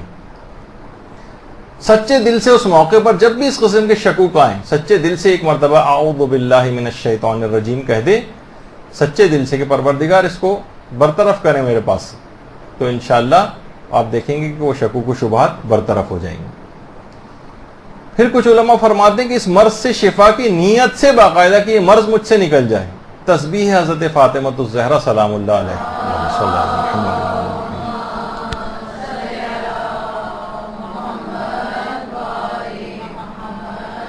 بہت مجرب ہے. وسواسیوں نے باقاعدہ اس تسبیح کے ذریعے اس مرض سے نجات پائی. ویسے تو جس مرض کے لیے بھی اگر پڑھی جائے تو ایسی تسبیح ہے واقعتاً کہ انسان جو ہے اس کو اپنی اہمیت اس نے اس لحاظ سے کھو دی کہ ہم نے بالکل اس کو سرسری سا اس تسبیح کو لیا، اس کی فضیلت سے بھی آگاہ نہیں. تو بہرحال اس مرض سے نجات مل گئی. تو باقاعدہ اس نیت سے اس تسبیح کو پڑھا جائے یا اپنی اور نیتوں کے ساتھ اس کو بھی شامل کیا جائے کہ اس میں مرض سے نجات حاصل کر لیں. پھر ایک چیز اور علماء فرماتے ہیں کہ یہ جو مرض ہے نا شک اور وسواس کا، یہ لگنے والا مرض ہے. اس کا حل یہ ہے کہ ہم دیکھیں کچھ بہت سارے ہمارے شکی دوست ہیں، شکی سہیلیاں ہیں آپ کی، کوئی ایسے شکی افراد سے دور رہیں. شکی افراد، یہ مرض شک اور وہم یہ دوسروں سے لگنے والا، یہ خود بھی پاگل کر دیتا ہے انسان کو. جیسے کہ نا کوئی ملتا ہے کہ وہ بادشاہ جو ہے پاگل ہو گیا تھا تو طبیبوں نے کہا کہ اس سے 1 سال تک شطرنج کھیلی جائے. 1 سال تک ایک صاحب شطرنج اس سے کھیلتے رہے. 1 سال بعد بادشاہ تو ٹھیک ہو گیا لیکن وہ شخص پاگل ہو گیا کہ جو شطرنج کھیل رہا تھا. تو ان لوگوں کے ساتھ رہتے رہتے شکی افراد کے ساتھ یہ مرض آپ کے اندر بھی سرایت کر جاتا ہے. جب دیکھ رہے ہیں ہر وقت ہاتھ پاک کر رہے ہیں، ہر وقت پاؤں پاک کر رہے، تو آپ سوچتے ہیں کہ واقعی کہیں میں بھی تو وہیں باتھ روم سے آیا ہوں کہ میرا بھی کچھ نجس ہو گیا ہوگا، چلو میں بھی پاک کر لوں. تو یہ مرض اس طرف جاتا ہے. تو شکی افراد سے دور رہنا چاہیے. شکی افراد تو کہا جاتا ہے نا، وہ تو اپنے سائے کے اوپر بھی شک کرتا ہے. ان کو مرض اس حد تک ہو جاتا ہے کہ وہ اپنے آپ سے بھی جو ہے اس میں بھی شک ہونے لگتا ہے ان کو. تو یہ تمام چیزیں ایسی ہیں کہ یہ ایسے افراد، یہ آپ کے اندر آپ سے ملنا جلنا ان کا ہوگا تو یہ اپنا مرض آپ کے اندر لے جاتے ہیں. اب آپ کے بھی دماغ میں بھی ہر وقت ہاتھ کو پاک کرنا اور یہ سب کچھ آتا رہے گا تو یہ اس انداز سے ہوتا ہے. تو یہ ہاتھوں کو خاص طور پر ہر وقت دھونا، ہر وقت اس کو پاک کرنا، یہ عام طور پر دیکھنے میں آتا ہے کہ گھر میں کسی نہ کسی فرد کو ہوتا ہے، اس سے دوسرے کو لگتا ہے. تو شروع سے اس کا دفیہ کرنا چاہیے.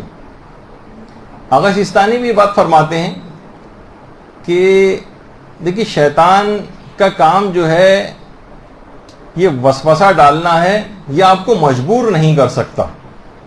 یہ بات دماغ میں رہے کہ شیطان کسی بھی کام کے لیے آپ کو مجبور نہیں کر سکتا، اس کا کام صرف وسوسہ ڈالنا. اور قرآن کی آیت بھی ہے اِنَّ کَیْدَ الشَّیطَانِ کَانَ ضَعِیفًا، شیطان کے جو مکر و فریب ہیں یہ بہت ہی کمزور ہیں. یعنی انسان بہت آسانی کے ساتھ، نہ جانے لوگوں نے شیطان کے سامنے اتنی آسانی کے ساتھ ہتھیار کیسے ڈال دی. قرآن کی آیت ہے کہ اس کے مکر و فریب بہت کمزور ہیں. یعنی جتنا آپ اس کے شکوک و شبہات کو اس کے اہمیت دیتے جائیں گے گویا آپ اس کو مضبوط کر رہے ہیں.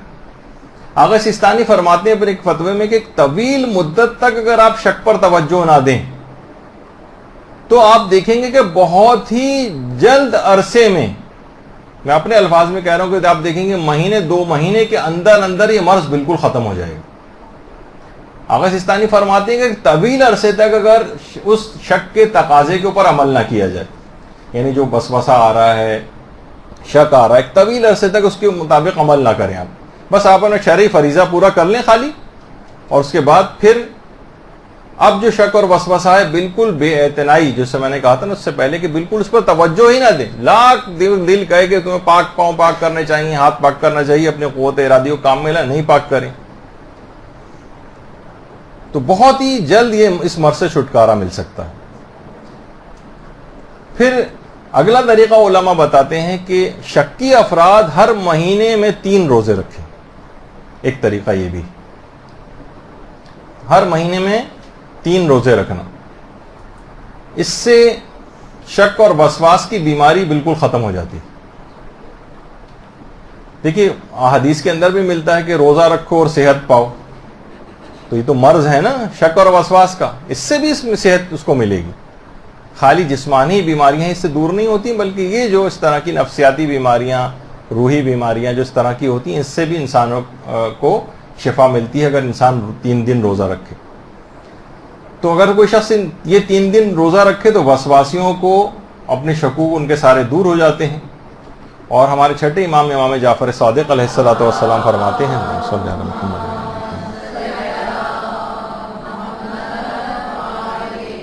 کہ پیغمبر اکرم صلی اللہ علیہ وآلہ وسلم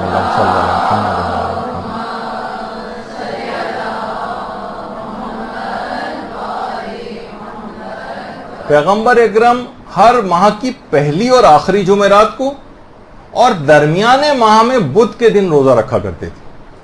ہر مہینے کی پہلی اور آخری جمعرات اور درمیانے ماہ میں بدھ کے دن. تو بڑا مجرب ہے یہ، اور خاص طور پر اگر کوئی شخص وسواسی ہے تو وہ ہر مہینے کے اندر 3 دن روزہ رکھے. اگلا طریقہ وہ ہے بہار الانوار میں، اس کی جلد نمبر 76 میں ہمارے چھٹے امام جعفر صادق علیہ الصلوۃ والسلام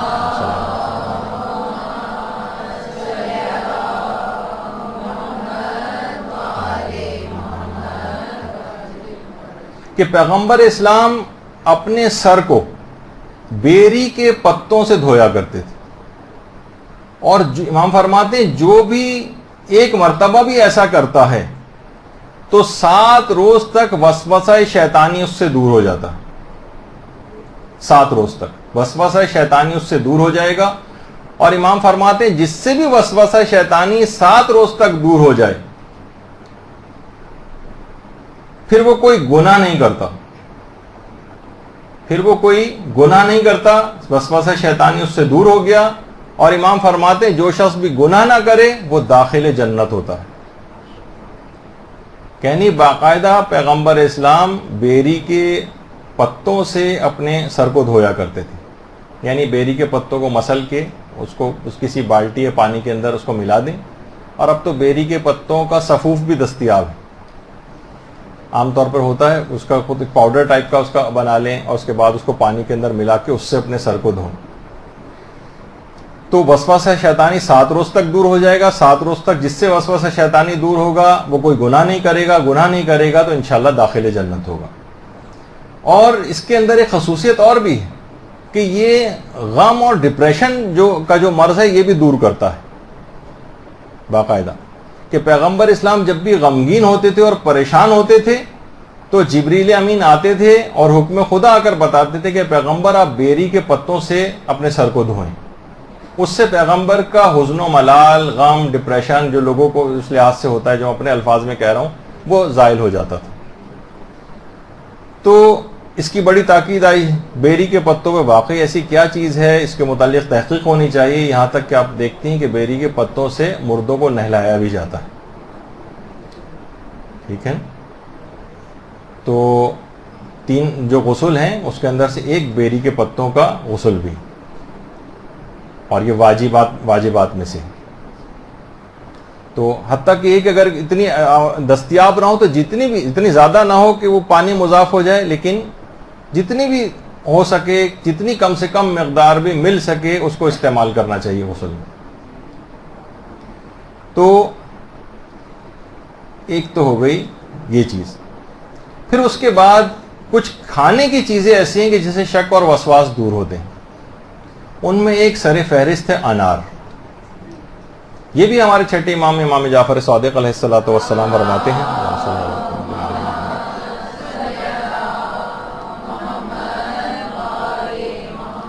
کہ جو شخص ایک انار کھائے گا 40 روز تک وسوسہ شیطان اس سے دور ہو جائے گا. 2 کھائے گا تو 80 روز تک وسوسہ شیطان دور ہو جائے گا. دل اس کا نورانی ہو جائے گا. اچھا، انار کی بھی بہت ساری اقسام ہیں. اس کے اندر سب سے زیادہ فائدہ مند اس مرض کے حوالے سے جو ہے وہ علماء فرماتے ہیں کہ یہ وہ والا انار ہے کہ جس کا چھلکا زرد رنگ کا ہوتا ہے. لال والا بھی چلے گا، لیکن سب سے زیادہ فائدہ مند شک اور وسواس کی بیماری کے اعتبار سے وہ والا انار ہے کہ جس کا چھلکا زرد رنگ کا ہو. اچھا، پھر اس کے بعد کھانے ہی والی ہی چیزوں میں انار کے بعد سیب کا تذکرہ ہمارے 7ویں امام موسی کاظم علیہ الصلوۃ والسلام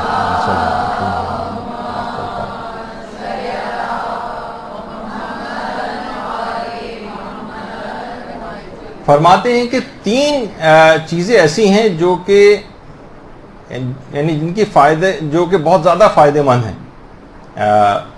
سیب 3 چیزوں کے لیے بہت فائدہ مند ہے: زہر، جادو اور شک و وسواس کو برطرف کرنے کے لیے بہت فائدہ مند. 7ویں امام باقاعدہ ان 3 چیزوں کے لیے بہت سی چیزیں زہر آلود ہمارے اندر چلی جاتی ہیں. زہر سے بچنے کے لیے اور جادو سے بچنے کے لیے اگر کوئی شخص سیب روزانہ کھاتا رہتا ہے تو ڈاکٹر کے ساتھ ساتھ جادو سے بھی بچا رہتا ہے، ہو جائے نا NNA. تو بہرحال زہر، جادو اور شک اور وسواس کی بیماری اس سے برطرف ہو جاتی ہے جو سیب کھاتا ہے. اور چھٹے امام تو یہاں تک جملہ ارشاد فرماتے تھے کہ اگر بیماروں کو پتہ چل جائے کہ سیب کے کیا خواص ہیں تو وہ اپنا علاج سیب ہی کے ذریعے کریں. سیب جو ہماری میڈیکل سائنس بعض اوقات اس کو یعنی اپنے طور پہ تو فائدہ مند سمجھتی ہے، لیکن بہت سارے اور پھلوں سے اگر اس کا مقابلہ کرتے ہیں تو کچھ اور پھلوں کا نام لیتے ہیں. مثلا امروز زیادہ فائدہ مند اس کے مقابلے میں سمجھا جاتا ہے. لیکن امام فرماتے ہیں کہ اگر بیماروں کو پتہ چل جائے تو اپنے بیماریوں کا علاج فقط سیب سے کریں. اچھا، اس کے بعد ایک چیز اور ہے جو خواتین کے اعتبار سے کافی اہم ہے اور اس سے بھی اس مرض میں بڑا فائدہ ملتا ہے، اور وہ ہے مہندی کا استعمال کرنا. خواتین کے لیے البتہ جب وہ مہندی لگائیں گی تو اس کا جو رنگ آئے گا اس میں حجاب کے اعتبار سے نامحرم سے اس کو چھپانا ہوگا. اچھا، ہاتھ میں لگائیں گی تو یہ بڑا مسئلہ ہوتا ہے کہ کس طرح سے ہر وقت دستانے پہن کے یا چادر کے اندر ہاتھ رکھنا مشکل ہوتا ہے. تو پھر وہ یہ کریں کہ پاؤں میں اپنے لگائیں، پاؤں کے تلوے وغیرہ میں. اور ظاہر ہے کہ پاؤں کے تلوے موزے وغیرہ پہنتی ہیں، نامحرم کے سامنے جاتے ہو تو واجب ہے پہننا، اپنے پاؤں کو چھپانا واجب ہے. تو اس لحاظ سے ان کو مہندی کا فائدہ بھی مل جائے گا اور حجاب والا مسئلہ بھی ان کا حل ہو جائے گا. تو روایت میں یہاں تک یہ بات آئی ہے کہ پروردگار عالم نے جتنے بھی درخت اور پودے پیدا کیے ان میں سب سے زیادہ ہینا کے پودے سے پروردگار محبت کرتا ہے. یعنی ہینا یعنی یہی مہندی کا جو درخت یا پودا ہوتا ہے. البتہ روایت میں 2 خواتین کے لیے اب میں فتاوی کے اس کے بحث کے اندر نہیں جا رہا، جو روایت کے اندر بہرحال بات آئی ہے کہ دو طرح کی خواتین کے لیے کچھ دنوں کے لیے مہندی کا استعمال مکروہ ہو جاتا ہے، جن میں ایک تو جنب خواتین یا مرد حضرات بھی اس میں ہو سکتے ہیں، اور ایک حالت حیض میں جو عورت ہو، اور ایک اور عورت ہے کہ جس کے ہاں بچے کی ابھی ولادت ہوئی، وہ عورت 10 روز تک ہینا استعمال نہ کرے۔ ایک روایت میں یہ بھی بات آئی، اس سے خطرہ یہ ہے کہ وسوسہ شیطانی پیدا ہوگا، اس عورت کے اندر وسوسہ شیطانی پیدا ہوگا۔ لیکن ان دنوں کو اگر نکال دیا جائے اور ان حالتوں کو اگر نکال دیا جائے، 10 روز گزر جائیں، ان دنوں کے علاوہ جو مہندی لگانا ہے یہ وسوسہ شیطانی کو دور کرتا ہے۔ البتہ جو یہ پودا دکھانے کا مقصد بھی اس میں یہ کہ اصلی مہندی، اب جو وہ سنتھیٹک آ گئی ہیں اور کیمیکلز وغیرہ والی آ گئی ہیں، پتہ نہیں ان میں کتنی اصل مہندی ہوتی ہے، وہ فائدہ مند ہے یا نہیں، وہ جو رنگ اس کے اندر ملا دیے گئے ہیں، یہ وہ جو پرانی جو پی سی وی سی جاتی تھی یا وہ جمیلہ مہندی کے نام سے جو اس کے اشتہارات آتے تھے، شاید اس طرح کی ہو۔ بہرحال وہ ان کے لیے فائدہ مند نہ ہو جائے بات کہ میں نے ایڈورٹیزمنٹ کر دی ہے، تو بہرحال اس لحاظ سے کہ یہ ایک بڑی اہم اس کے اندر بات ہے۔ اچھا، اس کے بعد علماء فرماتے ہیں کہ ایک اور ہے، وہ ہے آج کل بارش بھی ہو رہی ہے، ابھی تھوڑی دیر پہلے بھی ہو رہی تھی، بارش کا پانی، یہ وسواس اور شک کو دور کرنے کے لیے یا تو انسان اس میں نہائے یا اس کا کچھ پانی پی بھی سکتا ہے۔ کچھ علماء نے کچھ خاص سورے بھی اس کے اندر ذکر کیے، اس میں الحمد ہے کا سورہ ہے اور چاروں قل وغیرہ اس کے اندر ہیں، اور باقاعدہ ایک روایت حضرت امیر المومنین علیہ الصلوۃ والسلام سے بھی ہے، صلی اللہ علیہ محمد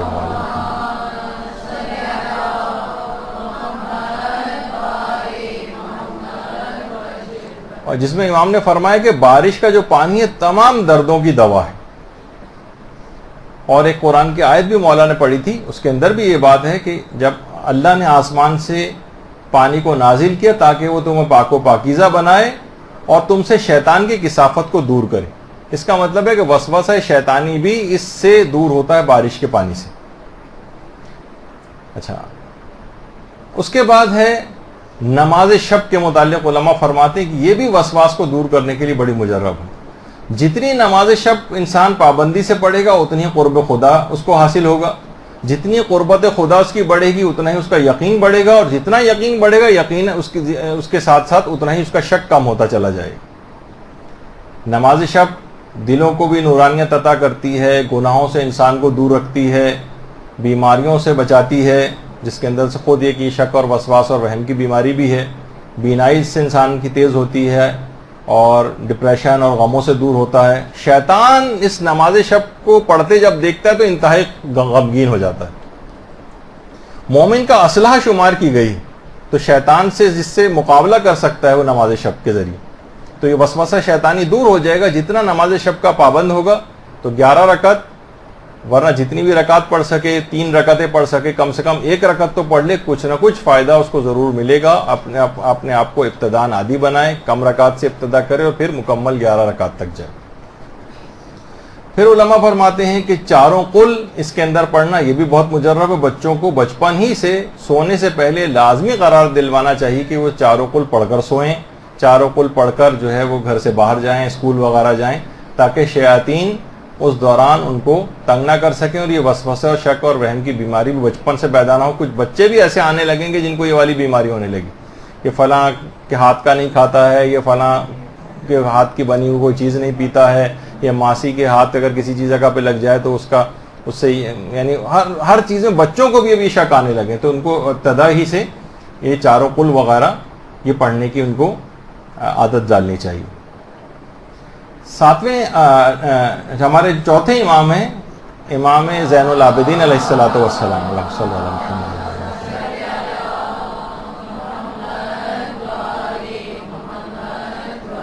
مناجات 15 جو ہیں امام کی، اس میں جو 7ویں مناجات ہے جس کا نام ہے مناجات مطیعین، بہار الانوار کی 94 جلد میں بھی ہے، اور مناجات 15 تو مفاتی کے اندر موجود ہیں، جس میں امام فرماتے ہیں دعا ہے باقاعدہ کہ اگر یہ مناجات مطیعین پڑھے تو اس سے بھی شک اور وسواس اور وہم کی بیماری دور ہوتی، جس میں الفاظ بھی یہی ہیں کہ پروردگار میرے باطن میں حق کو ثابت فرما کیونکہ شکوک اور ظن یہ فتنوں کو ایجاد کرنے والی، یعنی باقاعدہ امام نے اپنی یعنی ہماری تعلیم کے لیے شکوک کو برطرف کرنے کی باقاعدہ دعا جو ہے وہ مانگی کہ شکوک کو برطرف فرما، یہ جو ظن ہماری یہ فتنوں کو ایجاد کرنے والی چیز ہے۔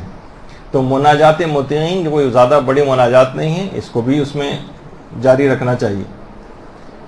اور ایک ذکر اور ہے کہ جو کہ اس پہ اگر مداومت ہو جائے، ایک تو اس کا پہلا پارٹ خود ہی لا حول ولا قوت الا باللہ، وہ تو آپ نے ابھی حوقلہ وہ سنا بھی کہ یہ بہت مجرب ہے، اس کو بھی اگر اس دعا کے ساتھ ملا دیں، اصل دعا توکلت علی الحی الذی لا یموت سے شروع ہوتی ہے، آپ کو جو تعقیبات نماز ہیں اس کے اندر تعقیبات نماز میں بھی یہ والی دعا مل جائے گی۔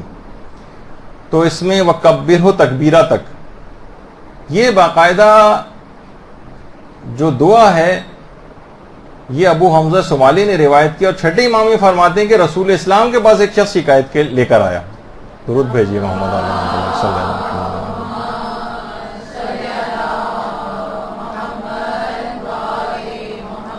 اور پیغمبر اسلام سے آ کر اس نے دو شکایات کی تھی کہ یا رسول اللہ، ایک تو میں شدت وسوسہ، یعنی میں بہت شکی ہوں، بہت وسواسی ہوں، میری مدد کریں کہ میں کیا کروں، اور دوسرا کہ میں قرض دار ہوں، عیالدار بھی ہوں، محتاج ہو گیا ہوں، اس رزق کی تنگی سے کیسے میں اپنا دامن بچاؤں۔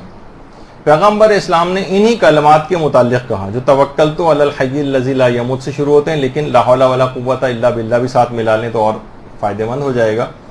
کہا کہ اصول کافی کی دوسری جلد کے اندر باقاعدہ روایت موجود ہے، پیغمبر نے کہا کہ اس دعا کی کثرت کے ساتھ تکرار کرو، اس کو بار بار پڑھو، یہ تمہارے دونوں پرابلم جو ہیں یہ اس سے سالو ہو جائیں گے، یعنی تمہارا شک اور وسواس اور وہم کا مرض بھی اس دعا کو پڑھنے سے جاتا رہے گا، اور رزق کے اندر جو تنگی آئی ہوئی ہے وہ بھی اس سے دور ہو جائے گی۔ یہ اکثر جگہوں کے اوپر شک اور وسواس کے لحاظ سے تو اتنی نقل نہیں ہوتی ہے، لیکن وسعت رزق کے لیے مجرب دعاؤں کے اندر اس کا الگ سے اس انداز سے تذکرہ آ جاتا ہے۔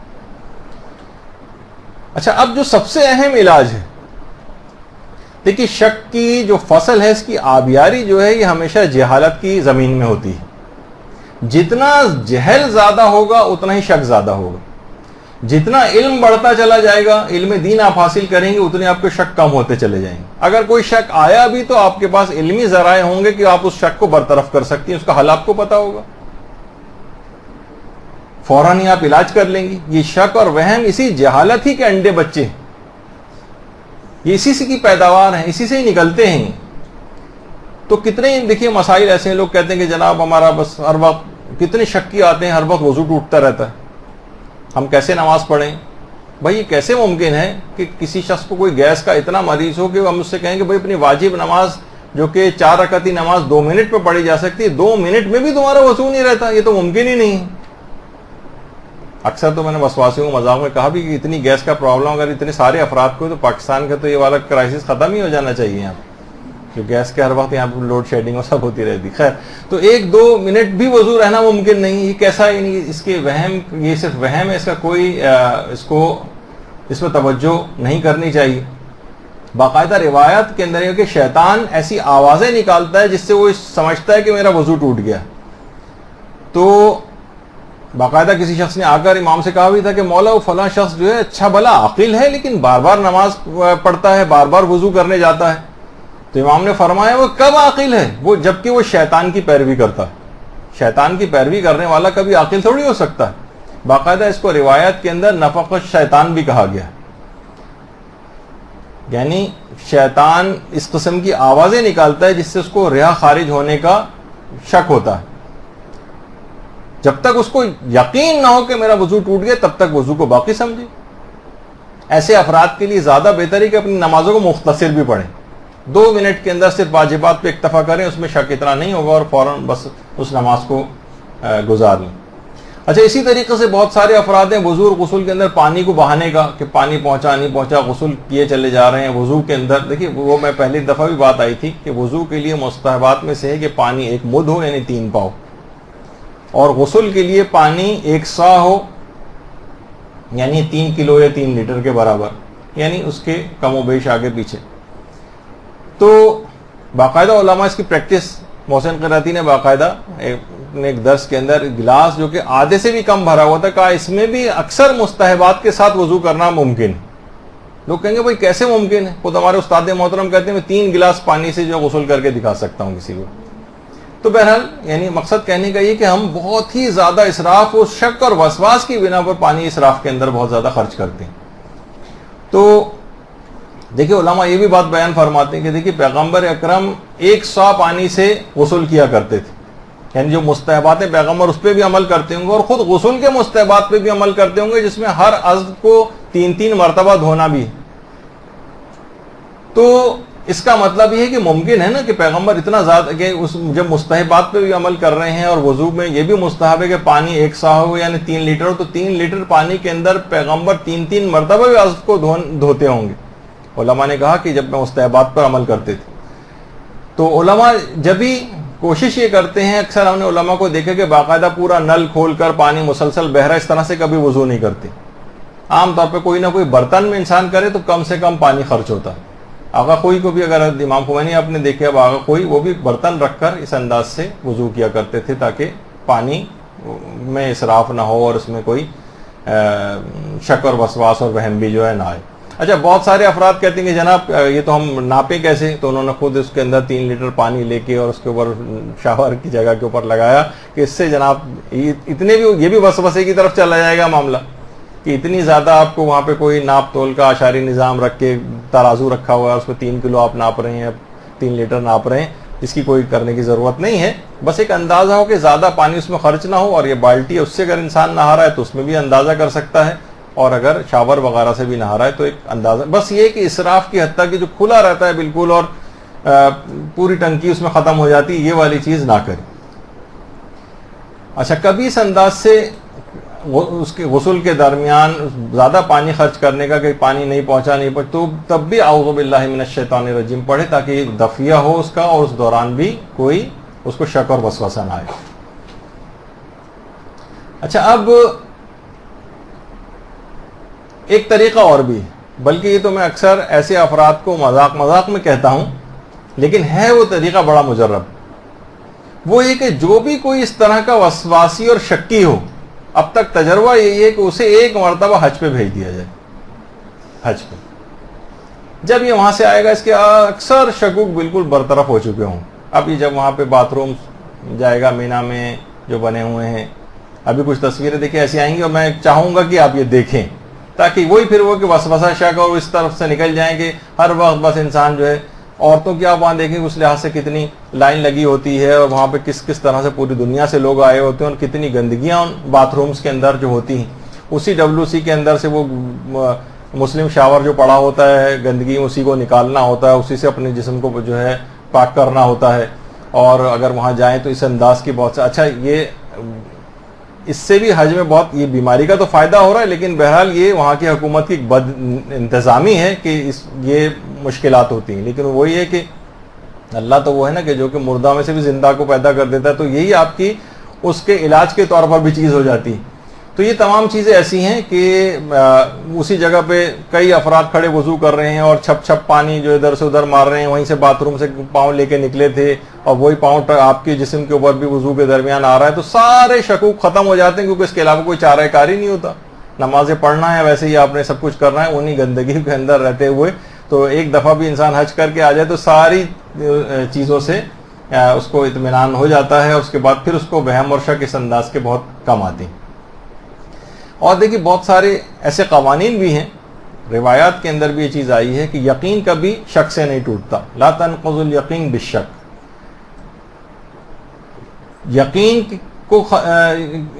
یقین کبھی شک سے نہیں ٹوٹتا، اس کے لیے ایک اور یقین ہونا چاہیے۔ یعنی اگر آپ کو پچھلی کوئی حالت اپنی پتہ ہے تو آپ سمجھیں کہ وہی پاکیزگی کی حالت اب بھی میری برقرار ہے۔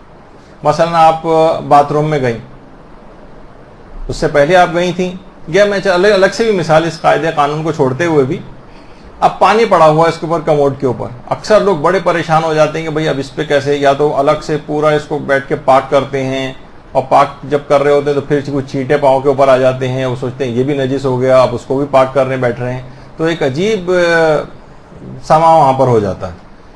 اب آپ خود اپنے آپ سے سوال کریں کہ یہ جو پانی کے قطرات نظر آ رہے ہیں کیا یہ کوئی نجاست ہے؟ یقین سے آپ کہہ سکتی ہیں، قسم کھا سکتی ہیں آپ کی نجس چیز ہے؟ ٹھیک ہے، کوئی شخص ابھی اس کو استعمال کر کے گیا ہے، باتھ روم سے آپ کے سامنے باہر نکلا ہے، آپ کو کیا پتا کہ یہ عام پانی ہے، یہ کوئی نجاست؟ آپ اسی کے اوپر بیٹھ جائیے. اب آپ کہیں گے نہیں ہمارا دل نہیں مانتا، پھر دیکھیں پھر اس طرف، پھر اس کا مطلب شک اور وسواس کی بیماری کی طرف آپ جائیں گے. ہاں، جس کو بالکل اطمینان ہے کہ نہیں ٹھیک ہے، یعنی مجھے بیماری بھی نہیں ہے، نہ میں شک اور وسواسی ہوں، لیکن چلیں اپنے اطمینان کے لیے میں اس کو پانی اس کے اوپر بہا دیتی ہوں. بہت سے افراد تو اس لحاظ سے باقاعدہ وہاں بیٹھ کے اس کی صفائیاں شروع کر دیتے ہیں، اور اس کے جب تک یہ نہ ہو، یا مثلا باقاعدہ وہاں پر پوری ٹیشو پیپر رکھ کے اس کو سجا کر اس کے اوپر بیٹھتے ہیں، سیٹ بنا کے اس کی. تو بہرحال اس کی کوئی شرعاً کوئی ضرورت نہیں. آپ کہیں گے اپنے دل کے اطمینان کے لیے، تو دل کے اطمینان کو اگر کرنے جائیں گے تو پھر وہ وسوسے اور شک کی طرف چلا جائے گا، اور جب کبھی یہ ٹیشو پیپر اویلیبل نہیں ہے وہاں پر تو پھر آپ پھر پریشان ہوں گی. تو اس میں آپ اپنی شرعی ذمہ داری کو اس لحاظ سے صرف دیکھیں. اچھا، اب ایک اور مسئلہ میں چل مثالیں دیتا ہوں عمومی زندگی کی، ان پہ توجہ نہ دیں. مثلا آپ کسی جگہ سے گزر رہی ہیں، اوپر سے پانی گر رہا ہے نیچے. اب ہو سکتا ہے کہ یہ کون سا پانی ہے، ہو سکتا ہے باتھ روم لیک کر رہا ہو کسی کا، ہو سکتا ہے کوئی اور اس طرح کا کوئی نجس پانی آ رہا ہو. آپ سمجھیں پاک ہے، پاک سمجھیں اس کو. کسی جگہ آپ روڈ کے کنارے سے گزر رہی ہیں اور پانی پڑا ہوا ہے اور کیچڑ زدہ پانی ہے اور کالے نما پانی ہے. اب شک ہے کہ پتہ نہیں گٹر کا پانی بھی مکس ہوا ہوا ہے، پتہ نہیں ہو سکتا ہے بارش کا ہی ہو، پتہ نہیں ہو سکتا ہے گھروں سے نکلنے والا عام پانی ہو، چھینٹے پڑ گئے، پاک سمجھیں. بالکل کوئی پاک کرنے کی آپ کو ضرورت نہیں. اسی طریقے سے مثلا ایئر لائن میں سفر کر رہے ہیں، اور مثلا کوئی ہندو ایئر لائن ہے، چلیں جس کے متعلق یہ ہے کہ چلیں کوئی وہاں پر گوشت کا آئٹم نہیں ہے، وہ نہیں کھا سکتے اس کے اندر، لیکن اور جو بنا کر لائے ہیں. اب ایئر لائن جو وہ بھی مثلا ہندو ہے، عیسائی اور یہودی تو چلیں اب پاک ہو گئے ہیں موجودہ مجتہدین کے فتوے میں، تو ان کا ہاتھ بھی اگر لگے تو اس میں مسئلہ نہیں ہوتا. لیکن جیسے ہندو، سکھ ہیں، بدھسٹ ہیں، بہت سی ایئر لائن ایسی ہیں، مثلا سری لنکن ایئر لائنس ہیں، سارے عملہ بھی وہاں بدھسٹ ہے مثلا، وہ لا کر آپ کے سامنے رکھ رہا ہے، یقیناً بنایا بھی ان لوگوں نے خود ہی ہوگا، کہیں ہو سکتا ہے ان کا ہاتھ لگاؤ. کسی پر توجہ نہ دیں، اور ذبیحے کے علاوہ یعنی گوشت کے آئٹم کے علاوہ ان کافروں کے ہاتھ سے کوئی بھی چیز اس طرح سے لا کر رکھیں جس میں آپ نے اپنے آنکھوں سے ان کا ہاتھ لگتے نہ دیکھا ہو، تو حالت شک میں اس کو کھا سکتے ہیں. اس میں کوئی پرابلم نہیں ہے، کوئی اس کے اندر مسئلہ ایسا نہیں. مثلا آپ کسی جگہ کا بیسن استعمال، اکثر لوگ سوالات پوچھتے ہیں آفس میں مثلا ہندو بھی ہیں اور اس قسم کے افراد بھی ہیں. اب کیا ہے کہ وہ ابھی بیسن کو استعمال کر کے آیا ہے، وہاں پہ پانی وغیرہ پڑا ہوا ہے، اور اس واش بیسن کا جو مثلا نل ہے اس کے اوپر بھی پانی لگا ہوا ہے، یقیناً اس کا ہاتھ بھی اس پہ لگا ہوا. آپ نے کچھ آنکھوں سے نہیں دیکھا ہے، ٹھیک ہے، کچھ گیلاہٹ آپ کو نظر آ رہی ہے، لیکن آپ کو نہیں پتا، اپنی آنکھوں سے نہیں دیکھا، 100% یقین کے ساتھ نہیں کہہ سکتے پانی اس کے ہاتھ سے ٹکرا کر یہاں لگا ہوگا. دل کو ہو رہا ہوتا ہے کہ 90% کہ ہوا ایسا ہی ہوگا، لیکن اس میں بھی اسلام کہتا ہے کہ ہم آپ کو شک کا فائدہ دیتے ہیں اور آپ اس کو پاک سمجھیں. اور کوئی پاک کر کے، بہت سے لوگ باقاعدہ نلوں کو پاک کرتے ہیں، بیسن کے اندرونی حصے کو پاک کرتے ہیں، اسی کوئی ضرورت نہیں. تو یہ سب چیزیں شریعت نے اس سلسلے میں بتائی ہوئی. مثلا کسی کے گھر گئے، اب دیکھا کہ بستر کے اوپر اس طریقے سے کوئی گیلاہٹ کوئی چیز ہے، بچے وغیرہ بھی گھومتے نظر آ رہا، ہو سکتا ہے کسی بچے کا پیشاب ہو مثلا. اب کیا ہے کہ اور لیکن یہ بھی ممکن ہے کسی نے پانی گرا دیا ہو. اب یا تو کیمیکل ایگزامینیشن کریں اور اس کو سونگ کر دیکھیں وغیرہ وغیرہ، وہ تو کوئی ضرورت نہیں ہے آپ کو کہ اپنے آپ کو مصیبت میں ڈالنے کی. اسلام کہتا ہے کہ اس صورت میں آپ شک کے اوپر توجہ نہ دیں اور اس کے اوپر بیٹھ جائیں. بیٹھ سکتے ہیں، ضروری نہیں کہ بیٹھیں، لیکن اس کے اوپر بیٹھ سکتے ہیں. اور اگر آپ کو کچھ نہیں پتا ہے، جب تک یقین نہ ہو اس کو پاک سمجھ سکتے ہیں. بعد میں پتہ چل گیا، یقین ہو گیا، اور آپ کے وہ منتقل بھی ہو گئی تھی آپ کے کپڑوں تک اگر وہ نجاست.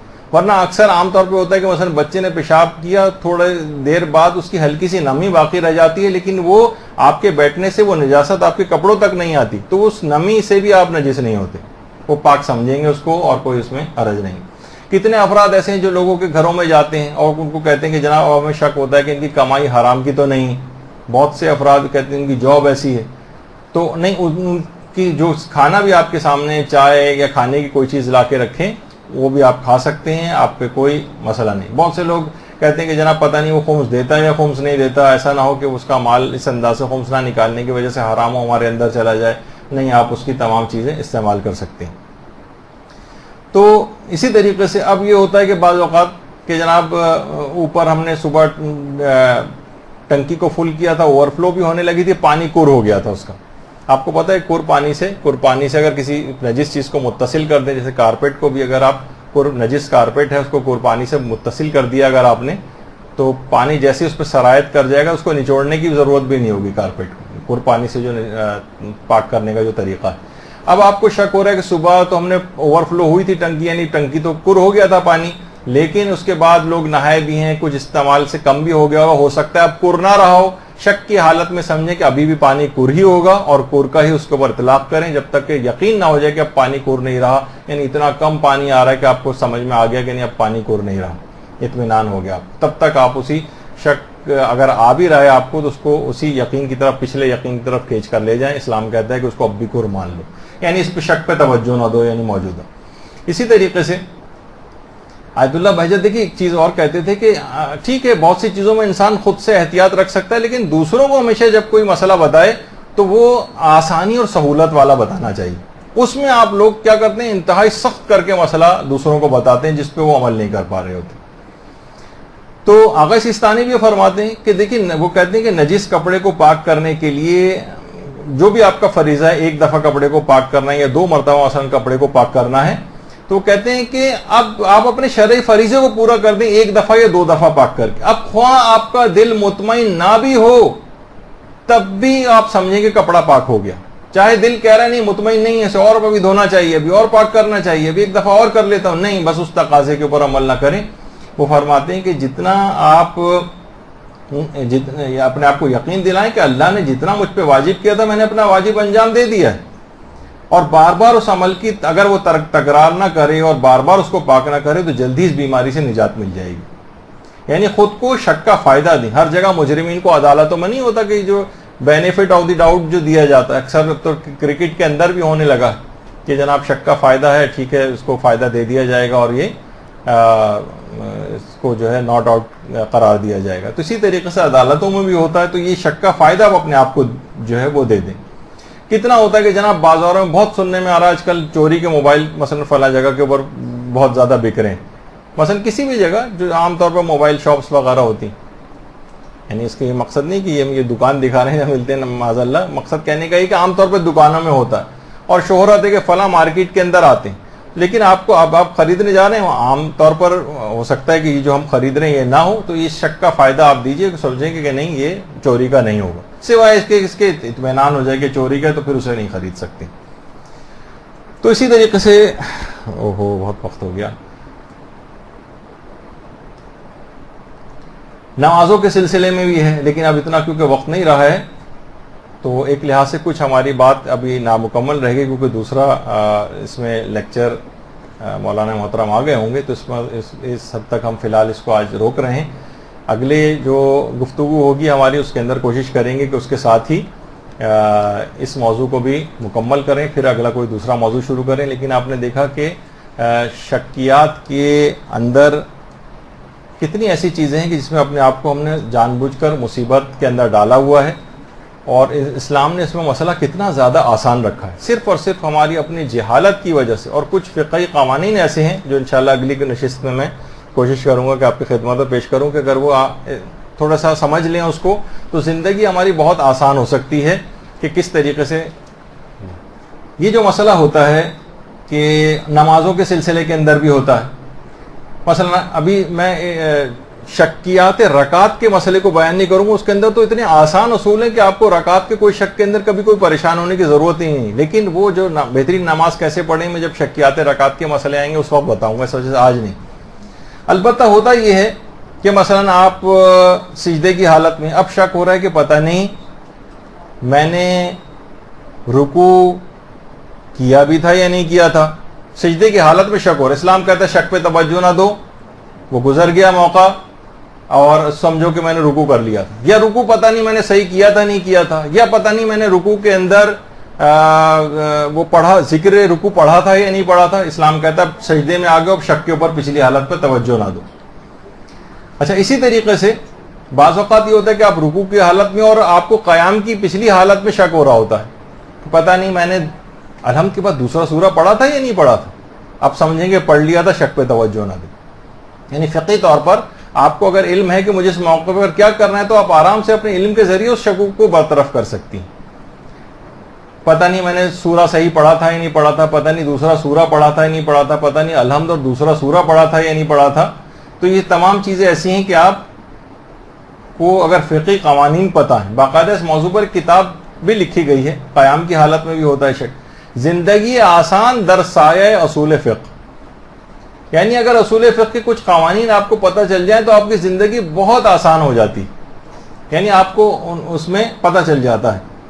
اب میں اس کی تشریح تو نہیں کروں گا, لیکن بہت سارے اصول فقہ کے قوانین ہیں, اصالۃ الحلیہ اور اصالۃ الاباحہ, اصالۃ الطہارہ اور اصالۃ الصحہ اور قانون فراغ و تجاوز. ابھی جو آپ سن رہی تھی نا کہ آگے بڑھ گئے ہیں, پچھلے عمل کے متعلق شک ہو رہا ہے یا عمل کو ختم کرنے کے بعد شک ہو رہا ہے, تو یہ فراغ و تجاوز کے قوانین وہاں کام آتے ہیں. اصالۃ البراء یہ بہت زیادہ کام آنے والا مسئلہ ہے. اصل استصحاب, پچھلی حالت کو لے کر آنا. ابھی جو کر پانی کی جو میں نے مثال دی تھی وہ اصل استصحاب کے قانون سے ہی دی تھی کہ پہلے مثلا صبح کو ہم نے وضو کیا تھا, اب شک ہو رہا ہے کہ وضو ٹوٹا یا نہیں ٹوٹا, اس شک پہ توجہ نہ دو, سوچو کہ ابھی بھی وضو چل رہا ہے. لوگ کتنا سوال پوچھتے ہیں کہ ہم نے مثلا ظہر کے لیے وضو کیا تھا, اب 4 گھنٹے بعد ہمیں مغربین پڑھنی پڑی, تو وہی وضو کنٹینیو سمجھیں اس کو, کیونکہ ہمیں تو یاد نہیں آ رہا کہ وضو ٹوٹا یا نہیں ٹوٹا, تو کیا دوبارہ کرنا پڑے گا. اس شک پہ توجہ نہ دیں ٹوٹا یا نہیں, سوچیں کہ ابھی تک وہی وضو برقرار ہے. اسی طریقے سے مثلا رمضان کے متعلق اچھا کچھ چیزیں ایسی جس میں آپ کو توجہ دینی پڑے گی, یعنی ابھی تک تو یہ آپ سنتی آ رہی تھی کہ شکوک کے اوپر توجہ نہ دیں, اور کچھ میں توجہ دینی ہے. مثلا رمضان میں شک ہو رہا ہے کہ افطار کا وقت ہوا یا نہیں ہوا, تو اب یہ نہیں کر سکتے کہ توجہ نہ دو اور افطار کرو, نہیں, اب شک پہ توجہ دینی پڑے. جب تک یقین نہ ہو جائے کہ افطار کا وقت ہو گیا ہے, نہیں آپ اس کو کھول سکتے ہیں روزے کو. اسی طریقے سے کافر ملک سے جو ذبیحے آتے ہیں, جب تک اطمینان نہ ہو, یقین نہ ہو کہ اس کو شرعی طریقے سے ذبح کیا ہے, مسلمان نے ذبح کیا ہے, تب تک اس کو حالت شک میں نہیں کھا سکتے. دیکھا جو لوگ کہتے ہیں اس کے اوپر لکھا ہوتا ہے کہ مثلا حلال, وہ لکھا ہونا بھی کافی نہیں جب تک کہ آپ کو یقین اور اطمینان نہ ہو کہ اسے مسلمان نے ذبح کیا, اور وہ جانور خود بھی حلال ہونا چاہیے. اسی طرح لیکن یہ چیز یعنی وہاں تو شک کی پرواہ کرنی ہے, لیکن اس شک کی پرواہ مسلمان ملک میں نہیں کرنی. مثلا آپ گوشت خریدنے جا رہی ہیں, اب آپ کو کیا پتا کہ اس نے شرائط کی پابندی کی تھی یا نہیں کی تھی. گوشت تو لٹکا ہوا ہے, ہم خرید کے لا رہے ہیں, پتہ نہیں اس نے قبلہ رخ جانور کو کیا تھا یا نہیں, پتہ نہیں اس نے بسم اللہ پڑھی تھی یا نہیں, پتہ نہیں اس نے 4 رگیں کاٹی تھی یا نہیں, پتہ نہیں ذابح جو ہے مسلمان تھا بھی یا نہیں, ہو سکتا ہے کوئی ہندو وغیرہ نے کر دیا ہو. مسلمان ملک کے اندر اس طرح کے کوئی بھی شکائن پہ کوئی توجہ نہ دیں اور اس کو آپ حلال سمجھیں. باقاعدہ فقہ کا ایک قانون ہے. اس طرح سے مرغی بھی آپ خریدنے جاتی ہیں, اسی طریقے سے آپ مثلا گوشت خریدنے جاتی ہیں, تو وہ آپ کے لیے بالکل جائز ہے. ان شکوک پہ توجہ نہ دیں کہ ہو سکتا ہے اس نے ایسا نہ کیا ہو, سمجھیں گے کیا ہوگا. باقاعدہ ایک فقہ کا قانون ہے, حمل و فعل المسلم علی الصحہ, حالت شک میں مسلمان کے عمل کو صحیح سمجھیں. اسی قانون کے تحت تمام جتنے بھی قصائی جو ذبح کر رہے ہوتے ہیں اور آپ لے کر آتی ہیں وہاں سے, اس لحاظ سے ان شکوک پہ توجہ نہیں دینی آپ نے, اور ان کو حلال سمجھ کے یہ تمام گوشت اور یہ مرغی وغیرہ یہ سب خرید کے لا سکتے ہیں. لیکن یہی شک پہ توجہ دینی پڑے گی اگر یہ کافر ملک سے گوشت آ رہا ہے. اسی طریقے سے جہاں شک پر توجہ دینی ان میں ایک ہے, مثلا اگر کسی شخص کو طلاق یافتہ کسی عورت سے شادی کرنا, اب کورٹ سے کہیں سے اس کو اطلاع ملی کسی عورت سے شادی کرنے جا رہا ہے, وہ طلاق یافتہ تھی, کسی نے بتایا ارے بھائی اس کو تو مثلا کورٹ سے طلاق ہوئی. اب کورٹ سے طلاق صحیح شمار ہوتی نہیں ہے ہماری فقہ میں, وہ ابھی تک پہلے شوہری کی بیوی, تو وہ یہ نہیں کر سکتا کہ بھائی اطلاع ملی ہے تو ٹھیک ہے, شک ہی تو ہو رہا ہے, چھوڑو اس شک پہ توجہ نہ دو اور شادی کرو. نہیں, یہاں پہ عزتوں کا مسئلہ آ گیا. یہ دوسرے شخص کی بیوی, اس سے کوئی شخص کیسے شادی کر سکتا ہے؟ اس کا امکان ہے کہ کہیں دوسرے شخص کی بیوی نہ ہو. تو تب تک اس شک میں اس کو توجہ دینی پڑے گی, جب تک اطمینان نہ ہو جائے کہ طلاق صحیح ہو تب تک اسے شادی نہیں کر سکتا. اسی طریقے سے طواف کے جو چکر ہیں اس کے اندر شک پر توجہ دینی ہوتی ہے, اس میں نظر انداز نہیں کر سکتے. مثلا اگر ہے کہ پتہ نہیں میرا 6واں ہے یا 7واں, آپ نے کہا چلو جو بھی ہو ایک اور کر لیتے ہیں, کیا ہوگا کمی ہوگی تو وہاں پوری ہو جائے گی. نہیں, آپ کو پکا پتہ ہونا چاہیے ورنہ طواف جو ہے وہ باطل ہو جائے گا. شک طوافوں کے چکر کے اندر مکمل ہونا چاہیے. اسی طریقے سے رامی جمارات کے لیے جا رہے ہیں, اب پتہ نہیں اتنے سارے کنکر, ہمیں نہیں پتہ چل رہا کہ ہمارا کنکر کہاں جا کر لگ رہا ہے, تو جب تک اطمینان نہ ہو تب تک کنکر مارے جا سکتے ہیں. جب آپ کو اطمینان ہو جائے کہ اب 7 کا کنکر یقینی طور پر دیوار تک جس جگہ تک پہنچنا لگنا چاہیے وہ لگ گئے ہیں, تب تک آپ کو توجہ شک کے اوپر دینی پڑے گی, اور جب تک اطمینان نہ ہو جائے 7 کا عدد پورا ہونے کا تب تک کنکر مارنے پڑیں گے. تو یہ سارے فقہی قوانین. اسی طریقے سے اگر شک ہو کہ جناب ابھی وقت نماز آیا یا نہیں آیا, تو جب تک اطمینان نہ ہو جائے نماز نہیں پڑھ سکتے آپ.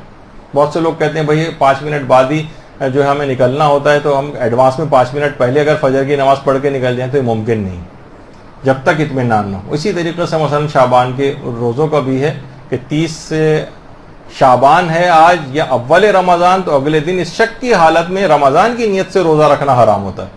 اب وہ آپ کو فقہی طور پر, لیکن اگر یہی شک 30 رمضان کے اندر ہو کہ آج 30 رمضان ہے یا پہلی شوال, اس دن روزہ رکھنا واجب ہوتا ہے. تو یہ چیزیں ایسی ہیں کہ کچھ فقہی قوانین ہیں, اس سے یہ پتہ چلتا ہے. تو بہرحال اچھا کچھ چیزیں ایسی ہیں کہ جس کے اندر میڈیکل علاج بھی کروانا ہوتا ہے, یعنی بہت سے آبسیسو کمپلسو ڈس آرڈرس ہماری سائیکیٹری میں کہلاتے ہیں, کچھ ایسے جس میں بار بار انسان, مثلا ہاتھ دھونے کی بیماری, اکثر آبسیسو کمپلسو ڈس آرڈر کے جو مریض ہوتے ہیں, نفسیاتی بیماری ہوتی ہے, اس میں ان کو ہینڈ واشنگ بار بار ہاتھوں کو بار بار دھونے کا ایک مرض لاحق ہوتا ہے, یعنی اس کی ایک علامت یہ بھی ہوتی. تو اگر کسی جگہ پر ایسے افراد علاج کروا سکیں ڈاکٹر سے اپنا, تو وہ بھی ضروری ہوتا ہے ان دعاؤں اور اذکار کے علاوہ جو انہوں نے اس سے پہلے, کیونکہ دیکھیے ان دواؤں کے اندر بھی شفا پروردگار ہی نے دی. تو ایک نبی خدا نے کہا تھا نا کہ پروردگار میں علاج نہیں کروں گا, میں تو تجھ سے شفا کا طلبگار ہوں. تو پروردگار نے بھی کہا تھا کہ میں بھی تمہیں اس وقت تک شفا نہیں دوں گا جب تک کہ تم دوا استعمال نہ کرو گے, کیونکہ دوا کے اندر اثر بھی تو میرا ہی پیدا کرتا ہے. تو اسی طریقے سے جب ضرورت پیش آتی تھی تو ائمہ معصومین خود بھی جاتے تھے. جب امیر المومنین علیہ الصلوۃ والسلام, اللہم صلی علی محمد وعلی محمد, جب وہ بستر شہادت پہ تھے تو باقاعدہ امام حسن و حسین اس زمانے کے جو سب سے مشہور جراح تھا اس کو علاج کے لیے لے کر آئے تھے. تو علاج تو کروانا ہوتا ہے. بعض اوقات لوگ کہتے ہیں اچھا ہمیں اس کا مطلب ہے کہ ہم پاگل وغیرہ ہو گئے کہ ہمیں کسی سائیکیٹرسٹ کے پاس لے جایا جا رہا ہے. کبھی کبھی میڈیکل علاج کی بھی اس میں ضرورت پیش آتی ہے. ان تمام دعاؤں اور اذکار کے ساتھ اگر تو یہ شک اور وہم کا جو مرض ہے دماغ سے اس وقت نکلے گا کہ جب ان اذکار اور دعاؤں کے ساتھ باقاعدہ علاج بھی انسان کو کروانے کی ضرورت پیش آ سکتی ہے. ایسا نہیں ہے کہ وہ اس سے دواؤں کی طرف بالکل نہ جائے, کبھی اس کی ضرورت پیش آتی ہے کیونکہ اس کو نفسیاتی بیماری ہوتی ہے جس کی وجہ سے ایسا ہو رہا ہے. جب تک علاج نہیں کروائے گا تب تک وہ مرض ٹھیک نہیں ہوگا. تو اس کی طرف بھی میں نے اشارہ کر دیا, زیادہ اس پہ گفتگو کرنا مقصد نہیں ہے. اگرچہ اس میں بہت سارے پہلو اور قوانین ابھی بہت سے باقی تھے, لیکن چلیں اب اس کو اب ضرورت نہیں ہوگی کہ میں ایک اور کلاس تک اس کو لے کے جاؤں. انشاءاللہ اگلے دفعہ سے کسی نئے موضوع کا انتخاب کریں گے اور اس پر گفتگو ہوگی. وصلی اللہ علی محمد وآلہ الطیبین الطاہرین. برحمتك يا أرحم الراحمين وصلى الله على محمد وآله الطاهرين.